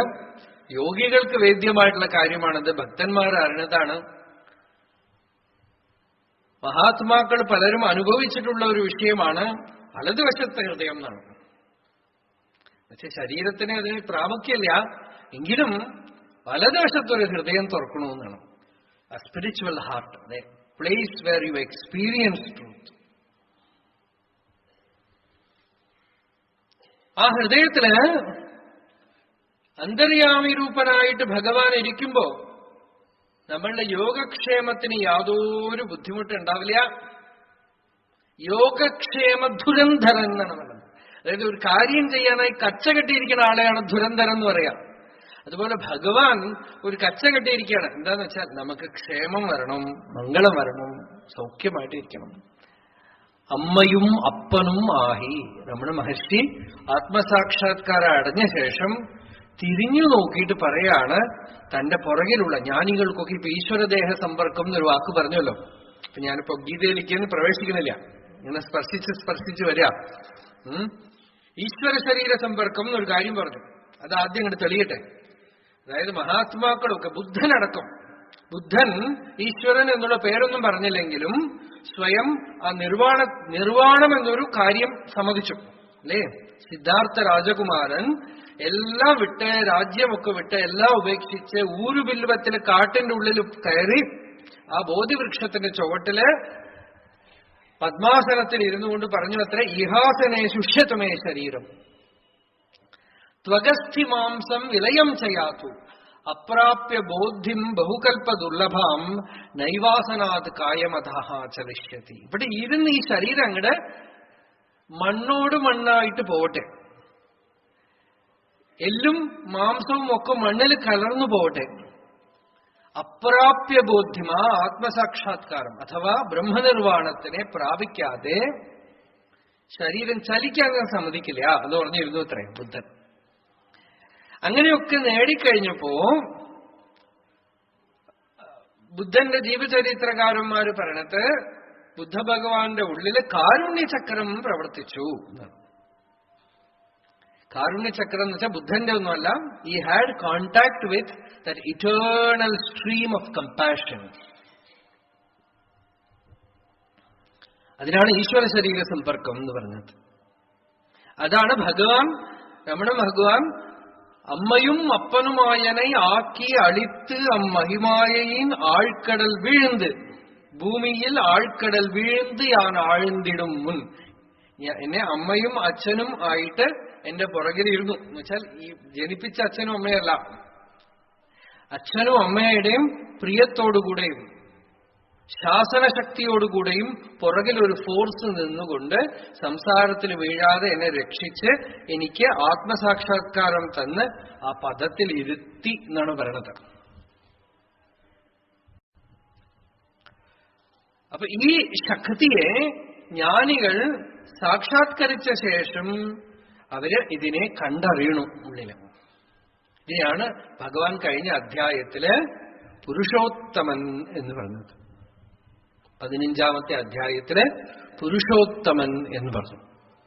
ക്ഷരം അക്ഷരം രണ്ടിനും ആശ്രയമായിട്ടുള്ള പുരുഷോത്തമൻ, ഈശ്വരന്റെ കൃപാശക്തി, കൃപാശരീരം അഥവാ പൂർണ്ണമായ ഭഗവത് സ്വരൂപം.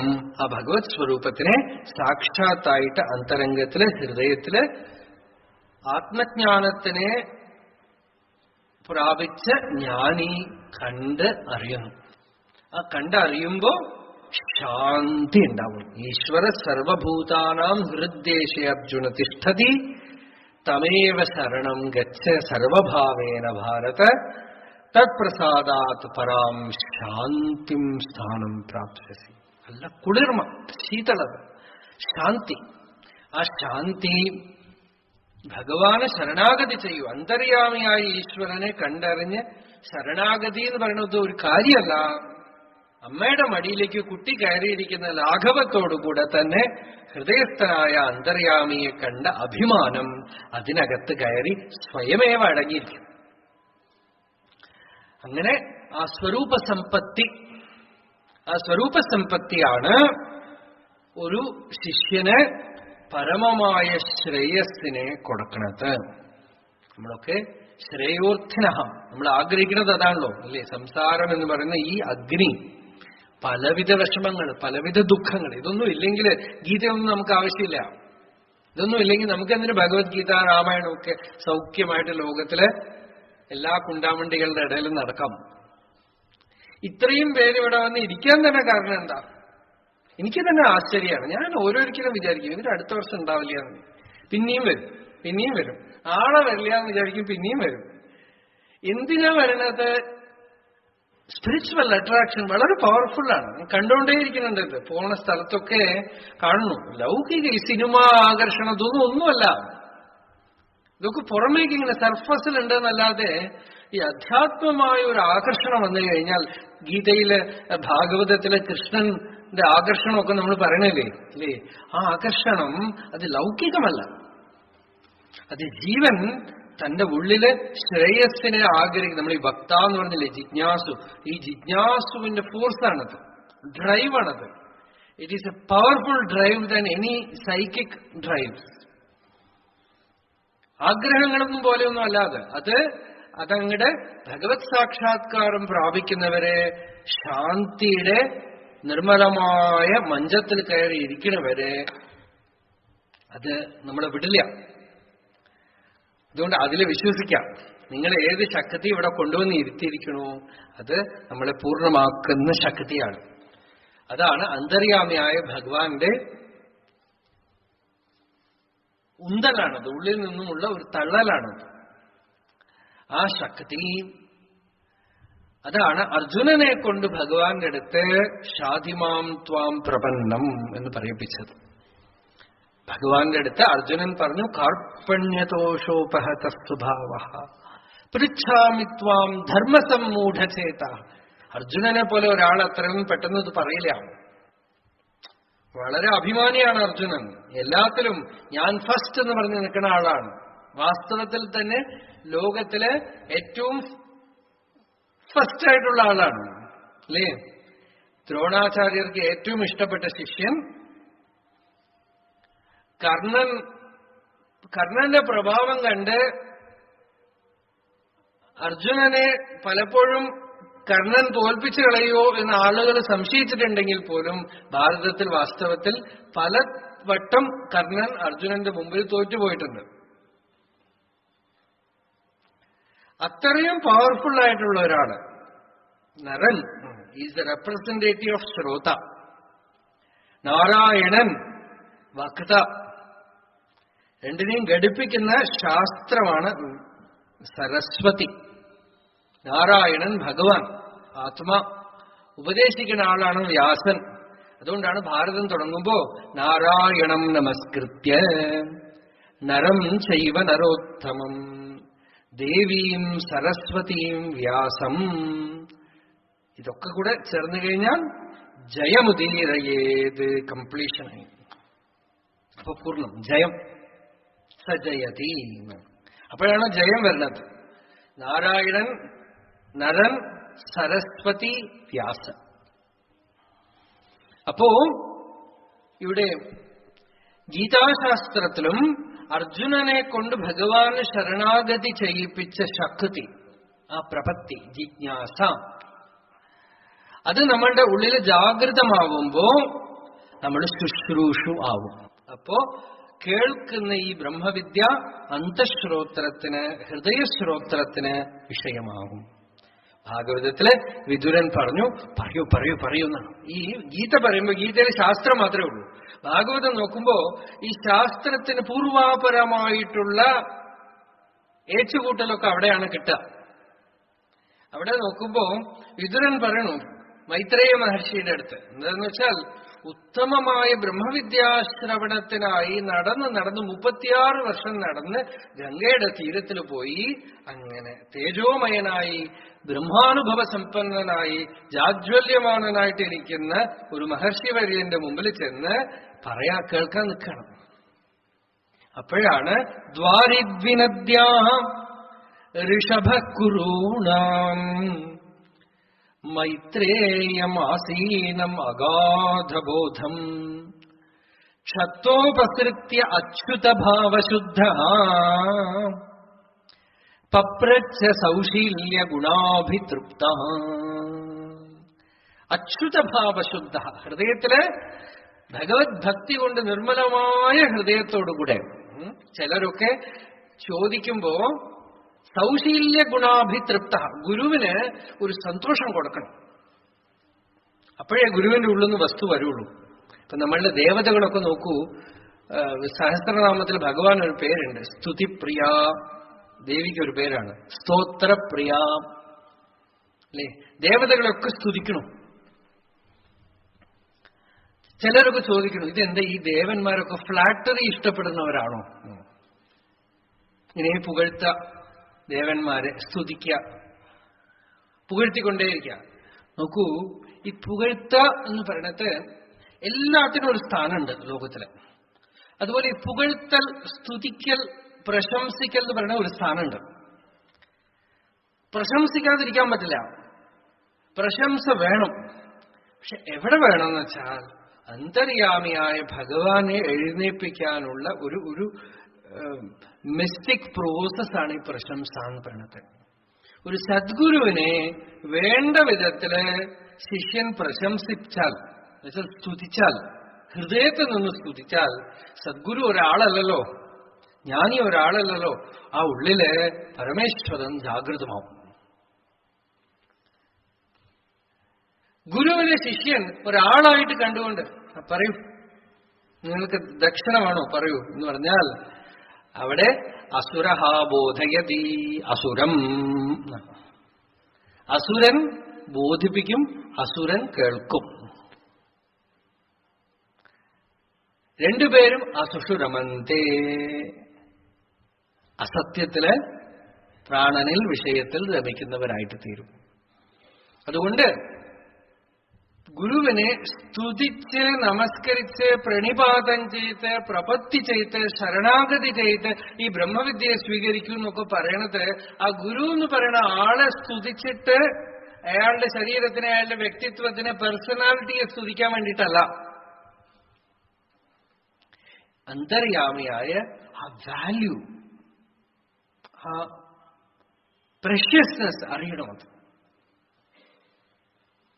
ഗുരു ബ്രഹ്മനിഷ്ഠനാണെന്ന് നമ്മൾ കാണുമ്പോ ഗുരുവില് നമ്മൾ ബ്രഹ്മത്തിനെയാണ് കാണുന്നത്, ഒരു വ്യക്തിയല്ല, ഒരു പേഴ്സൺ അല്ല. അതുകൊണ്ടാണ് നമ്മൾ ഉപനിഷത്ത് ഋഷികളൊക്കെ ആരുടെ മകനായിരുന്നു, എവിടെയായിരുന്നു, അവരുടെ കുടുംബം എന്താണ്, അതൊന്നും പ്രസക്തമേ അല്ല. അവരെന്താണ്? അവർ ബ്രഹ്മമാണ്. ഗോവിന്ദ ഭഗവത് പാദരെ ശങ്കരാചാര്യ സ്തുതിച്ചു. ആരാണ് ഗോവിന്ദ ഭഗവത് പാദർ? സർവവേദാന്ത സിദ്ധാന്ത ഗോചരം തമഗോചരം ഗോവിന്ദം പരമാനന്ദം സദ്ഗുരും പ്രണതോസ്മ്യഹം. ശങ്കരാചാര്യര് അദ്ദേഹത്തിന്റെ ഗുരു ഗോവിന്ദ ഭഗവത് പാദരെ ഒരു വാക്ചിത്രം വരച്ച് കാണിച്ചു. ആരാണ് ഗോവിന്ദ ഭഗവത് പാദർ? അദ്ദേഹം ആരുടെ മകനായിരുന്നു? അതൊന്നും കാര്യമേ ഇല്ല. വേദാന്ത സിദ്ധാന്ത ഗോചരം, സർവ ഉപനിഷത്തുകളുടെയും സിദ്ധാന്തമായ അദ്വൈതാത്മജ്ഞാനം കൊണ്ട് അറിയപ്പെടേണ്ട പൊരുൾ. ഇന്ദ്രിയങ്ങൾക്ക് അഗോചരം, തം അഗോചരം ഗോവിന്ദം. ഗോവിന്ദനാണ് പരമാനന്ദം, ബ്രഹ്മാനന്ദ സ്വരൂപൻ. സദ്ഗുരും പ്രണതോസ്മ്യഹം. ആ ഗോവിന്ദ ഭഗവത് പാദർ എങ്ങനെ ഉണ്ടായിരുന്നു? മൊട്ടയടിച്ചിരുന്നു, തലമുടി വളർത്തിയിരുന്നു, താടി ഉണ്ടായിരുന്നു, മീശ ഉണ്ടായിരുന്നു, ഒന്നും നമുക്ക് മുഖ്യമല്ല. ബ്രഹ്മമാണത്, പരമാത്മാവാണ്. അങ്ങനെ ശിഷ്യന് ഒരു ഭാവം ഗുരുവിന്റെ അടുത്ത് വരുമ്പോ ഗുരു ശിഷ്യൻ എന്നുള്ളത് ഒന്നുമില്ലാതെ പൂർണ്ണത്വം വന്നു എന്നർത്ഥം.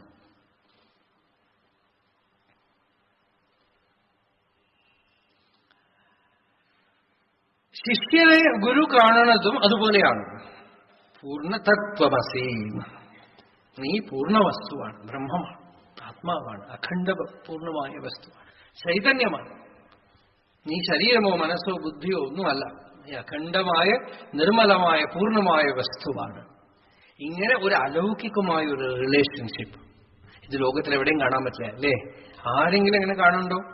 സ്നേഹിച്ചൊക്കെ കല്യാണം കഴിക്കുന്നു. കല്യാണം കഴിച്ചു കഴിഞ്ഞാൽ രാവിലെ തൊട്ട് സഹസ്രനാമ അർച്ചനയാണ് രണ്ടുപേരും. എന്താന്ന് വെച്ചാൽ ആ കുറ്റം, ഈ കുറ്റം, ഈ ദോഷം, ആ ദോഷം, അവിടെ നിങ്ങളുടെ ദോഷം.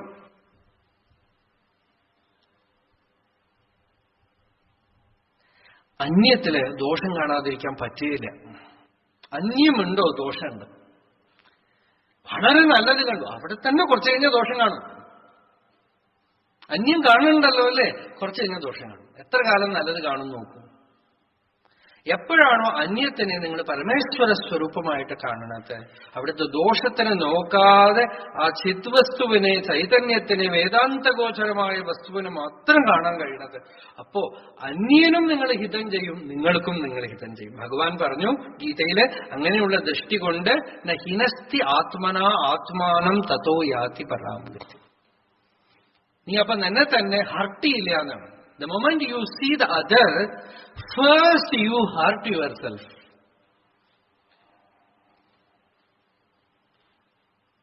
Then only you can hurt the other. To hurt the other, you have to employ some means. You have to do something, say some word. But to hurt yourself, the very recognition of the other is enough hurt.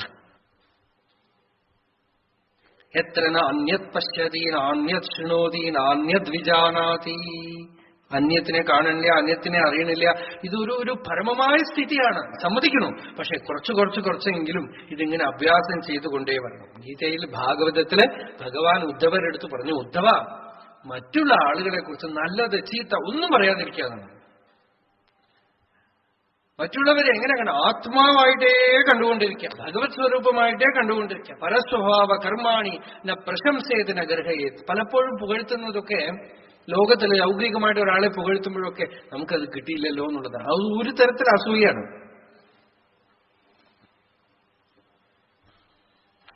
എത്ര വലിയ വീടാ കെട്ടിയിരിക്കണമെന്ന് പണ്ടൊക്കെ പറയല്ലേ, എത്ര മാങ്ങയാ കാച്ചിരിക്കാന്ന് പറഞ്ഞാൽ പിന്നെ 4 വർഷത്തേക്ക് കാക്കില്ല.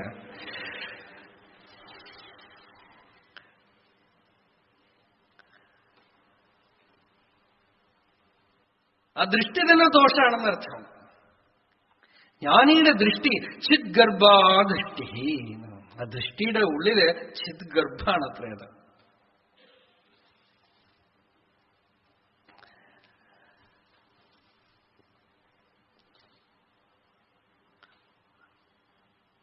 അപ്പൊ അന്യമില്ലാത്ത ഒരു സ്ഥിതി, ആ സ്ഥിതി വരുന്നവരെ സാധന ചെയ്യണം.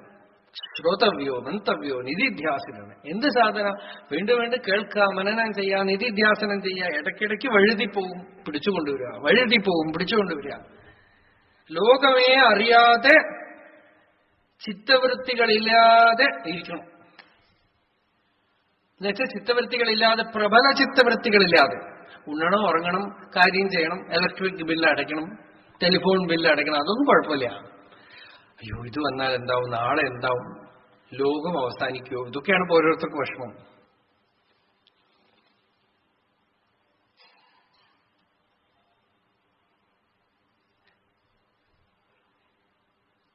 പ്രബല ചിത്തവൃത്തികൾ ഒന്നുമില്ലാതെ ദ്വേഷം, സ്പർദ്ധ, അസൂയ, തിരസ്കാരാഹ സാഹങ്കാരാവിയന്തി. ഭാഗവതത്തിൽ പറഞ്ഞു, ഈ ബ്രഹ്മവിചാരത്തിന്റെ ഫലം എന്താ? സ്പർദ്ധയില്ല, ആരെടുത്തുമില്ല. നീ പിന്നോട്ട് പോകുമെന്ന് പറയണേയില്ല. കാരണം എനിക്ക് ഒരിടത്തും ലോകത്തിൽ എനിക്ക് വേണ്ട സാധനമൊന്നുമില്ലേ. ഞാൻ അതുകൊണ്ട് ആരിടത്തും കോമ്പറ്റീഷനേ ഇല്ല. കാരണം എനിക്ക് എന്തെങ്കിലും വേണ്ട സാധനം ഒരാൾ എടുത്താലല്ലേ എനിക്ക് കോമ്പറ്റീഷൻ. ലോകത്തിൽ എനിക്ക് വേണ്ട ഒരു സാമഗ്രി ഇല്ല. അതുകൊണ്ട് ഞാൻ ആരെടുത്തും കോമ്പറ്റീഷനേ ഇല്ല, സ്പർദ്ധയില്ല. എന്നെക്കാളും കൂടുതൽ മുന്നോട്ട് ഒരാൾ നിന്നാലല്ലേ അസൂയ, അസൂയയും ഇല്ല. ആരോട് അവജ്ഞയുമില്ല, തിരസ്കാരവുമില്ല. ഞാൻ ഒരു വലിയ ആളാണെന്ന് തോന്നിയാലേ വേറൊരാളെ തിരസ്കരിക്കാൻ, അതുമില്ല. കാരണം എല്ലാവരും അവരവരുടെ സ്ഥിതിയിൽ പൂർണ്ണരാണ്. ഭഗവാൻ തന്നെയാണ് എല്ലാ രൂപത്തിലും നിൽക്കുന്നത്.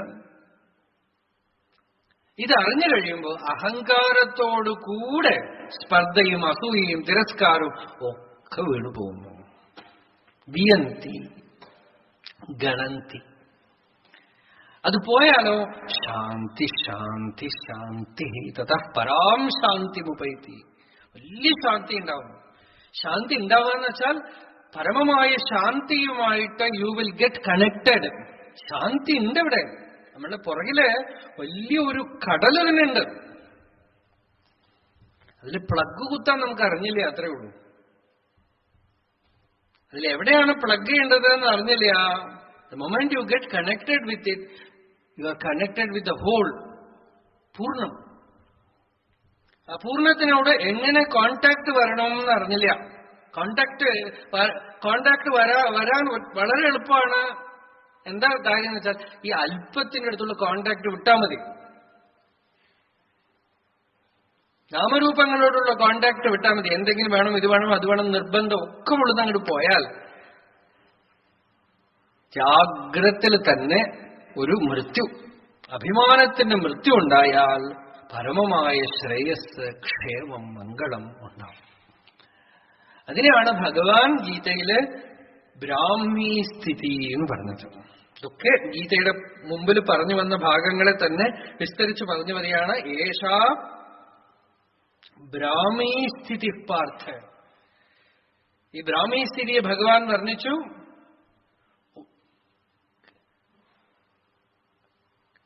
അറിഞ്ഞു കഴിഞ്ഞതും അറിയേണ്ടതുമായിട്ടുള്ള എല്ലാത്തിലും നിർവേദം വന്നവൻ. ആ നിർവേദം വൈരാഗ്യം വന്നവൻ ശാന്തി. ഏഷാ ബ്രാഹ്മീ സ്ഥിതി പാർത്ഥ നൈനാം പ്രാപ്യ വിമുഹ്യതി. ഈ ബ്രാഹ്മീ സ്ഥിതിയെ പ്രാപിച്ചവൻ പിന്നീട് ഒരിക്കലും മോഹത്തിൽ വഴുതി പോവില്ല, നില കുലഞ്ഞു പോവില്ല, ചലിച്ചു പോവില്ല, അസത്തിനെ എന്തെങ്കിലുമൊക്കെ കള്ളത്തിനെ വിശ്വസിച്ച് വീണു പോവില്ല. സത്യത്തിനെ ഉള്ളിൽ കണ്ടവൻ പിന്നീട് ഭ്രമിച്ചു പോവില്ല. ന മോഹം ഗച്ഛതി ന വിമുഹ്യതി കർഹിച്ചിത്. നൈനാം പ്രാപ്യ വിമുഹ്യതി. ഭഗവാൻ പറഞ്ഞു, അർജുന, ഇത് നേടിക്കഴിഞ്ഞാൽ പിന്നീട് നിനക്ക് മോഹമില്ല. മലയാളത്തിലുള്ള മോഹമല്ല കേട്ടോ, ഡെലൂഷനില്ല. ഇത് വന്നു പോകുന്ന ഒരു സാധനമല്ല. നമുക്ക് വലിയ പ്രോബ്ലം എന്താന്ന് വെച്ചാൽ നമ്മളുടെ ജീവിതത്തിൽ നല്ലതും വരും ചീത്തയും ഒക്കെ വരും, പക്ഷെ ഒക്കെ ഗസ്റ്റാണ്. എന്തൊക്കെയോ വന്നു, പക്ഷെ ഒക്കെ ഈ കുട്ടികളൊക്കെ ഉണ്ട് വീട്ടിൽ അതിഥികൾ വന്ന സന്തോഷിക്കും. ചില കുട്ടികൾ ഇപ്പൊ പുതിയ പുതിയ ജനറേഷൻ കുട്ടികളൊക്കെ വരുന്നുണ്ട്. ഇപ്പോ അവരാരെങ്കിലും വീട്ടിൽ വന്നാൽ എപ്പോഴാ പോവാൻ പോണ, എന്താന്ന് വെച്ചാൽ അയാൾക്ക് എന്തോ സീരിയൽ കാണണം, ഇവരിങ്ങനെ ഇരുന്ന് വർത്തമാനം പറഞ്ഞുകൊണ്ടേയിരിക്കണം. ഒരു വീട്ടിൽ പോയി, 4 പേര് പോയി. ആ വീട്ടിലെ കുട്ടി ചോദിച്ചു, കുറെ നേരം അയാള് ഇങ്ങനെ പരിങ്ങി നിന്നു. എന്താന്ന് വെച്ചാൽ ഇവര് വരണമെന്ന് അറിഞ്ഞ അമ്മ TV ഒക്കെ ഓഫ് ചെയ്തു. കുട്ടി കുറച്ചു നേരം നോക്കി, ഇവര് പോണ വട്ടം കാണാനില്ല. When are you going? ചോദിച്ചു. 5 o'clock. What is the time now? 4:30. Why don't you go now itself? ഇപ്പൊ തന്നെ എന്തേ പോയാ? എന്തിനാ? അല്ല, 4:30 to 5 there is a serial.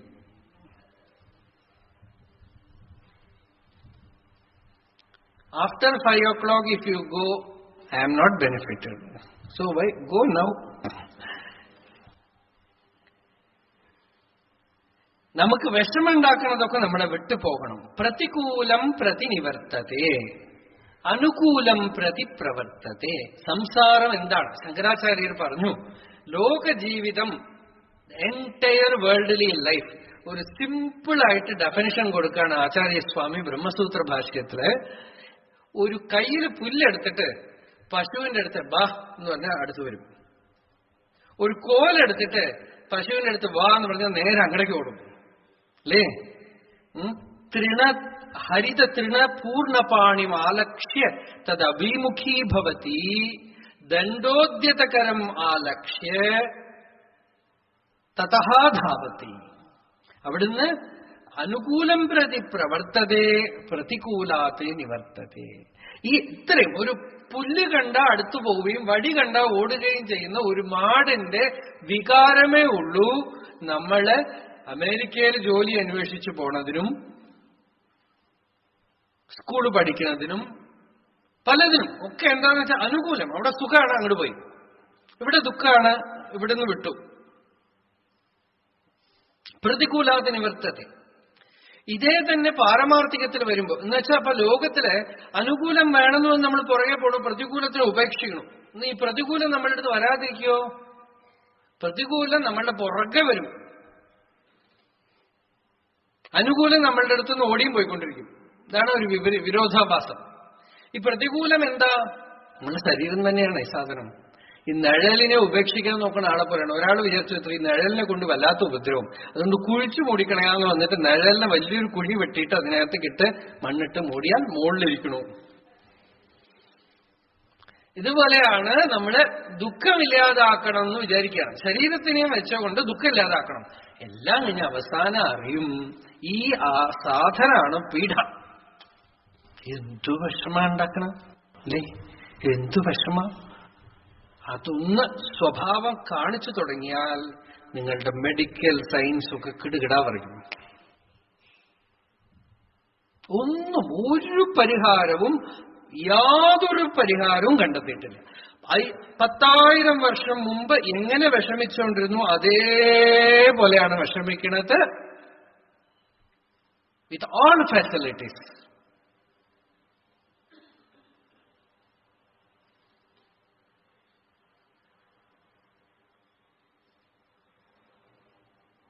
ഒരു വ്യത്യാസമല്ല.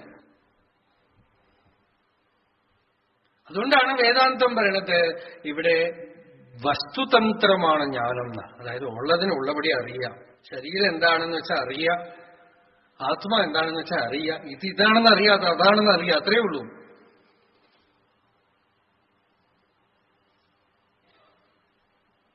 റിപ്പയർ ചെയ്ത് അവസാനം മനസ്സിലായി ഇത് റിപ്പയർ ആവില്ല എന്ന് മനസ്സിലാവും. ശ്രമിച്ചു നോക്കൂ. ഈ ഒരു സാധനത്തിനെ ഫീഡ് ചെയ്ത് ഇതിനെ കംഫർട്ടബിൾ ആക്കാൻ നമ്മൾ മാക്സിമം ശ്രമിക്കണം. എന്നിട്ട് എത്ര കണ്ട് സക്സസ്ഫുൾ ആയി? പാർട്ടായി മാറ്റി. ആളുകളൊക്കെ നടക്കുന്ന റോബോട്ടായിട്ടാണ് നടക്കുന്നത്. ഉള്ളിലൊക്കെ എന്തൊക്കെയോ മെഷീനൊക്കെ വെച്ച് പിടിപ്പിച്ച് അല്ലേ? എനിക്കത് ഊഹിക്കുമ്പോ രസം നമുക്ക് തോന്നുന്നു. എന്തൊക്കെയോ ഉള്ളില് സാധനങ്ങളാണ്.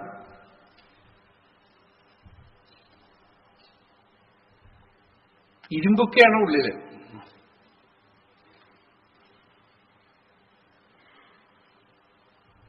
നമ്മൾ പണ്ടൊക്കെ ഇരുമ്പ് മനുഷ്യൻ എന്നൊക്കെ പറയും അല്ലേ? ഇപ്പൊ ഒരു ഡബിളാണ്. എന്നിട്ടും അതൊന്നും വേണ്ടെന്നല്ല, അതൊന്നും കുറ്റം പറയല്ല. It shows its limitation because you are not the body. ഇതൊക്കെ നമ്മൾ വീട് റിപ്പയർ ചെയ്യണ പോലെ തന്നെ. വീട് ഒക്കെ റിപ്പയർ ചെയ്ത് വെക്കണ പോലെ ഇതും റിപ്പയർ ചെയ്ത് വെക്കണം. അത് ചെയ്യേണ്ടതാണ്, ചെയ്തുകൊള്ളുക. അത് സൗകര്യം നിവൃത്തിയില്ല, എന്തെങ്കിലുമൊക്കെ ചെയ്യണം. പക്ഷെ ചെയ്തിട്ടും നമ്മൾ അറിയണു, അതൊന്നും കാര്യമില്ല. അതൊരു സ്പെക്ക് മാത്രമാണ്. പിന്നെ ഉള്ളിൽ കിടക്കണ ഒരു ഡയമെൻഷൻ. അപ്പൊ ഋഷികൾ അതാണ് പറഞ്ഞത്, you give prominence to that dimension. ഇത് ചെയ്തുകൂടാ. ഇത് നിങ്ങൾ യോഗാസനം ചെയ്തിട്ട് കഴിയുന്നത്ര ആരോഗ്യത്തോടെ വെച്ചുകൊള്ളുക, എക്സസൈസ് ചെയ്തുകൊള്ളുക, നല്ല സാത്വികമായ ഭക്ഷണം കഴിച്ചുകൊള്ളുക, നിഷ്ഠയായി ഡിസിപ്ലിനായിട്ട് ജീവിച്ചുകൊള്ളുക. ഏറ്റവും ഉത്തമമായ കാര്യം ഋഷികൾ കണ്ടുപിടിച്ചത് നല്ല അനുഷ്ഠാനത്തോടെ, നിത്യാനുഷ്ഠാനത്തോടെ, ഒരേ ആഹാരം കഴിച്ച് ഒരേ സ്ഥലത്ത് താമസിച്ച് അധികമൊന്നും പ്രകൃതിക്ക് വിരുദ്ധമായിട്ട് ജീവിക്കാതെ ഇരുന്നാൽ മാക്സിമം ഇയാൾ നമ്മളെ ദ്രോഹിക്കില്ല. അല്ലാതെ നമ്മൾ പ്രകൃതിക്ക് വിരുദ്ധമായിട്ട് ഇരുന്നിട്ട് എന്തൊക്കെ ടെക്നിക്ക് ചെയ്തിട്ടും ഒന്നും അയാൾ വഴങ്ങിയിട്ടില്ല. കാരണം അയാൾക്ക് ഇതൊന്നും അറിയില്ല. അയാൾ പ്രകൃതിയാണ്. പ്രകൃതിയുടെ മണ്ഡലത്തിൽ അയാളെ എങ്ങനെ വേണമെങ്കിൽ വെച്ചുകൊള്ളാം. അതിനപ്പുറം ക്ഷരത്തിനും അപ്പുറം ഒരു അക്ഷരമുണ്ട്. ഇത് ക്ഷരമാണ്. ഇത് ഭഗവാൻ കഴിഞ്ഞ അധ്യായത്തിൽ പറഞ്ഞു, സംസാരം എന്ന് പറയുന്നത് മുഴുവൻ ഈ ക്ഷരമാണ്, നശിച്ചു പോണതാണ്. The plane where you see destruction, creation is destruction, creation is sustenance, sustenance is destruction. ഇതൊന്നും മൂന്നല്ല. സൃഷ്ടി, സ്ഥിതി, സംഹാരം നടന്നുകൊണ്ടേയിരിക്കുന്നു, അനുസ്യൂതം നടന്നുകൊണ്ടേയിരിക്കുകയാണ്. നല്ലത് ചീത്ത അതും നടന്നുകൊണ്ടേയിരിക്കുന്നു. ചീത്തയെ എടുത്തു കളയാൻ പറ്റില്ല ലോകത്ത്. ചീത്ത ഉണ്ടായിക്കൊണ്ടേയിരിക്കും. വിഷ്ണു ചെവി കുടഞ്ഞു യോഗനിദ്രന്ന് എഴുന്നേറ്റിട്ട് 2 അസുരന്മാർ വന്നു, മധു കൈടവന്മാര്. ഭഗവാനെ ചണ്ടയ്ക്ക് വിളിക്കുക. ഈ കഥകളൊക്കെ എന്താ പറയണെന്ന് വെച്ചാൽ, ഈ നെഗറ്റിവിറ്റീസിനെ പൂർണ്ണമായിട്ട് എടുക്കാനേ സാധ്യമല്ല. ചെവി കുടഞ്ഞാൽ വരുന്ന സാധനത്തിന് എന്ത് ചെയ്യും? എപ്പോഴുണ്ടാവും. ഇതൊന്നുമില്ലാത്ത ഒരു സെന്റർ ഉണ്ട് ഹൃദയസ്ഥാനത്തില്. അതാണ് ഭഗവാൻ ഹൃദ്ദേശേ ഹൃദ്ദേശേ ഹൃദ്ദേശേ എന്ന് പറഞ്ഞത്. ആ ഹൃദയസ്ഥാനത്തുള്ള പരമേശ്വരനെ അറിഞ്ഞ് അവിടെ ചെന്ന് ശരണാഗതി ചെയ്യാം. ഈ ക്ഷരത്തിന് ഇമ്പോർട്ടൻസ് കൊടുക്കണത് വിട്ട് അക്ഷരത്തിന് ഇമ്പോർട്ടൻസ് കൊടുത്താൽ അതൊരു പുതിയ റോഡ് ഉള്ളിൽ തുറക്കും. ദേവയാനം. സത്യമേവ ജയതേനാനൃതം സത്യേന പന്ഥാവിതതോ ദേവയാനഃ യേനാക്രമന്തി ഋഷയോ ഹ്യാപ്തകാമാഃ യത്ര തത് സത്യസ്യ പരമം നിധാനം.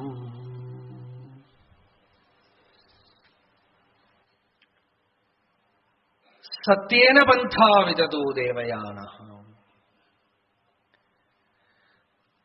ഒരു ചെറിയ നുണ, ഒരു ചെറിയ ഹിപ്പോക്രസി, അത് മതി ഈ ഉള്ളിലുള്ള ദേവയാനം ക്ലോസ് ആവാൻ.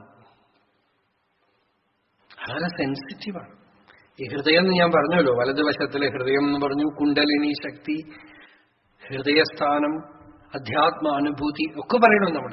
അത് ക്ലോസ് ചെയ്യാൻ കാരണം എന്താണെന്ന് വെച്ചാൽ ഏതോ വിധത്തിലുള്ള കപടം, അനാർജവം. അർജുനന് ഭഗവാൻ ഗീത കൊടുത്തു, എന്താ? ആർജവയുക്ത ഋജുബുദ്ധി. ചെറിയൊരു കപടം മതി ഉള്ളിലുള്ള ഈ ദേവയാനം ക്ലോസ് ആയി കളയും, അടച്ചു കളയും. അമുദവായി തിര എന്ന് പറഞ്ഞല്ലോ. സത്യേന പന്ഥാ വിതതഃ.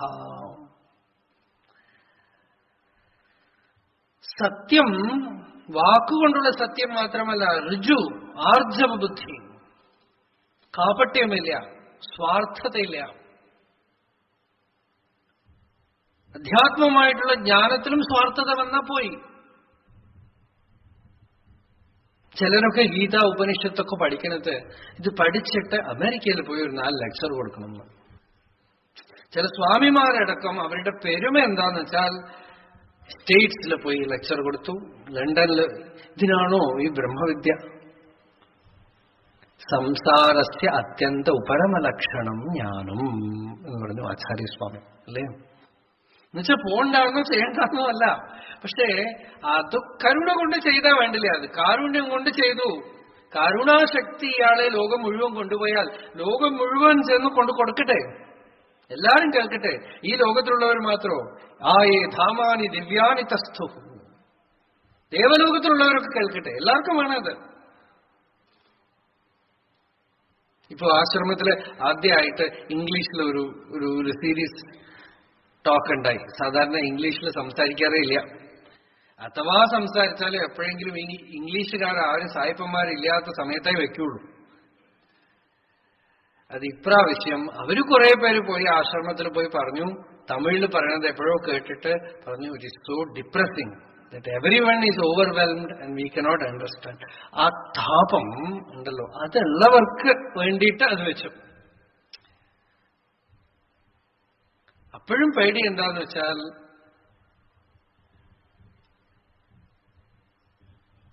ഇനിയിപ്പോ അവരൊക്കെ വന്ന്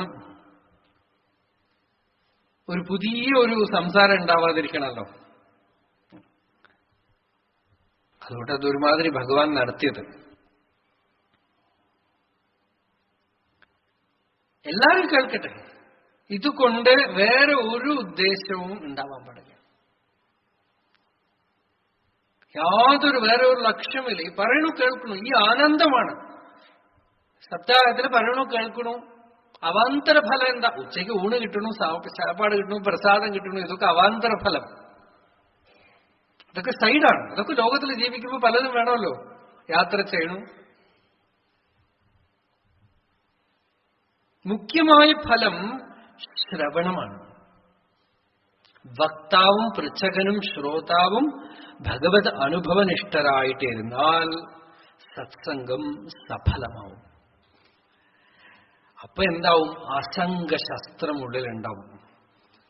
ഭഗവാൻ ഗീതയിൽ അസംഗശസ്ത്രം കൊണ്ട് വെട്ടണം എന്ന് പറഞ്ഞു. അസംഗശസ്ത്രം ഉണ്ടാവണമെങ്കിൽ ഉള്ളിലിങ്ങനെ തീ കടയണം. കടഞ്ഞ് പതുക്കെ ആ ജ്ഞാന അഗ്നി ഉള്ളിൽ ജ്വലിച്ചു കഴിഞ്ഞാൽ സംസാര വൃക്ഷത്തിനെ വെട്ടൊന്നും വേണ്ട, തീ വെക്കാം നമുക്ക്.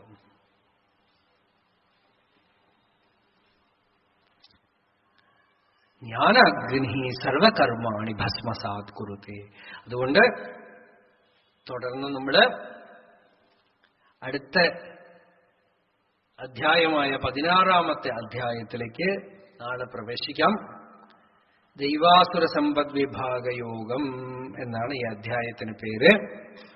ഇതിൽ ഭഗവാൻ ആദ്യമായിട്ട് പറയണത് അധ്യാത്മജ്ഞാനത്തിന് വേണ്ട ദൈവീ സമ്പത്തുകളാണ്. നമുക്ക് ആസുരി സമ്പത്തുകളൊക്കെ നമുക്ക് നല്ല പ്രാക്ടീസ് ഉണ്ട്, അതുകൊണ്ട് നമുക്ക് പറയണമെന്നില്ല. ദൈവീ സമ്പത്ത് വിമോക്ഷായ, ദൈവീ സമ്പത്തിനെ ഭഗവാൻ പറയണം. അതൊക്കെ നമ്മൾ ഓരോന്നായിട്ട് എടുത്ത് നോക്കാം.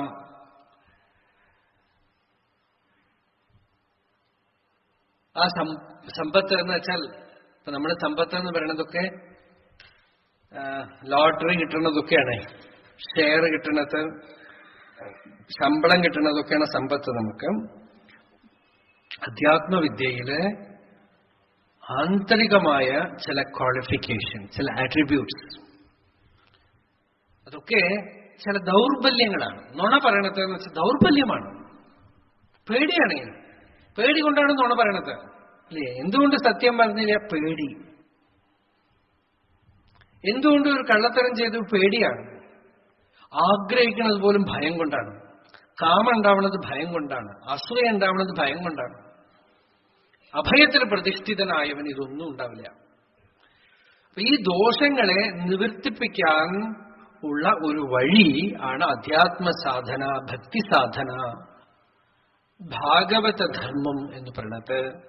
നമ്മളിത് തുടർന്ന് നമ്മൾ നാളെ ഭഗവാൻ പറഞ്ഞിരിക്കുന്ന ഭഗവാന്റെ വാക്കുകളെ ഓരോ ശ്ലോകങ്ങളായിട്ട് എടുത്ത് നമ്മൾ കാണാം. സർവേപി സുഖിനഃ സന്തു, സർവേ സന്തു നിരാമയാഃ, സർവേ ഭദ്രാണി പശ്യന്തു, മാ കശ്ചിത് ദുഃഖഭാഗ് ഭവേത്. യതോ മമാത്മാ ഭവസി ത്വമേവ തതോ ന വാച്യം മമ കിഞ്ചിദസ്തി. യഥാ തവേഷ്ടം കുരു മാം തഥൈവ ത്വാം ആത്മനാഥം രമണം.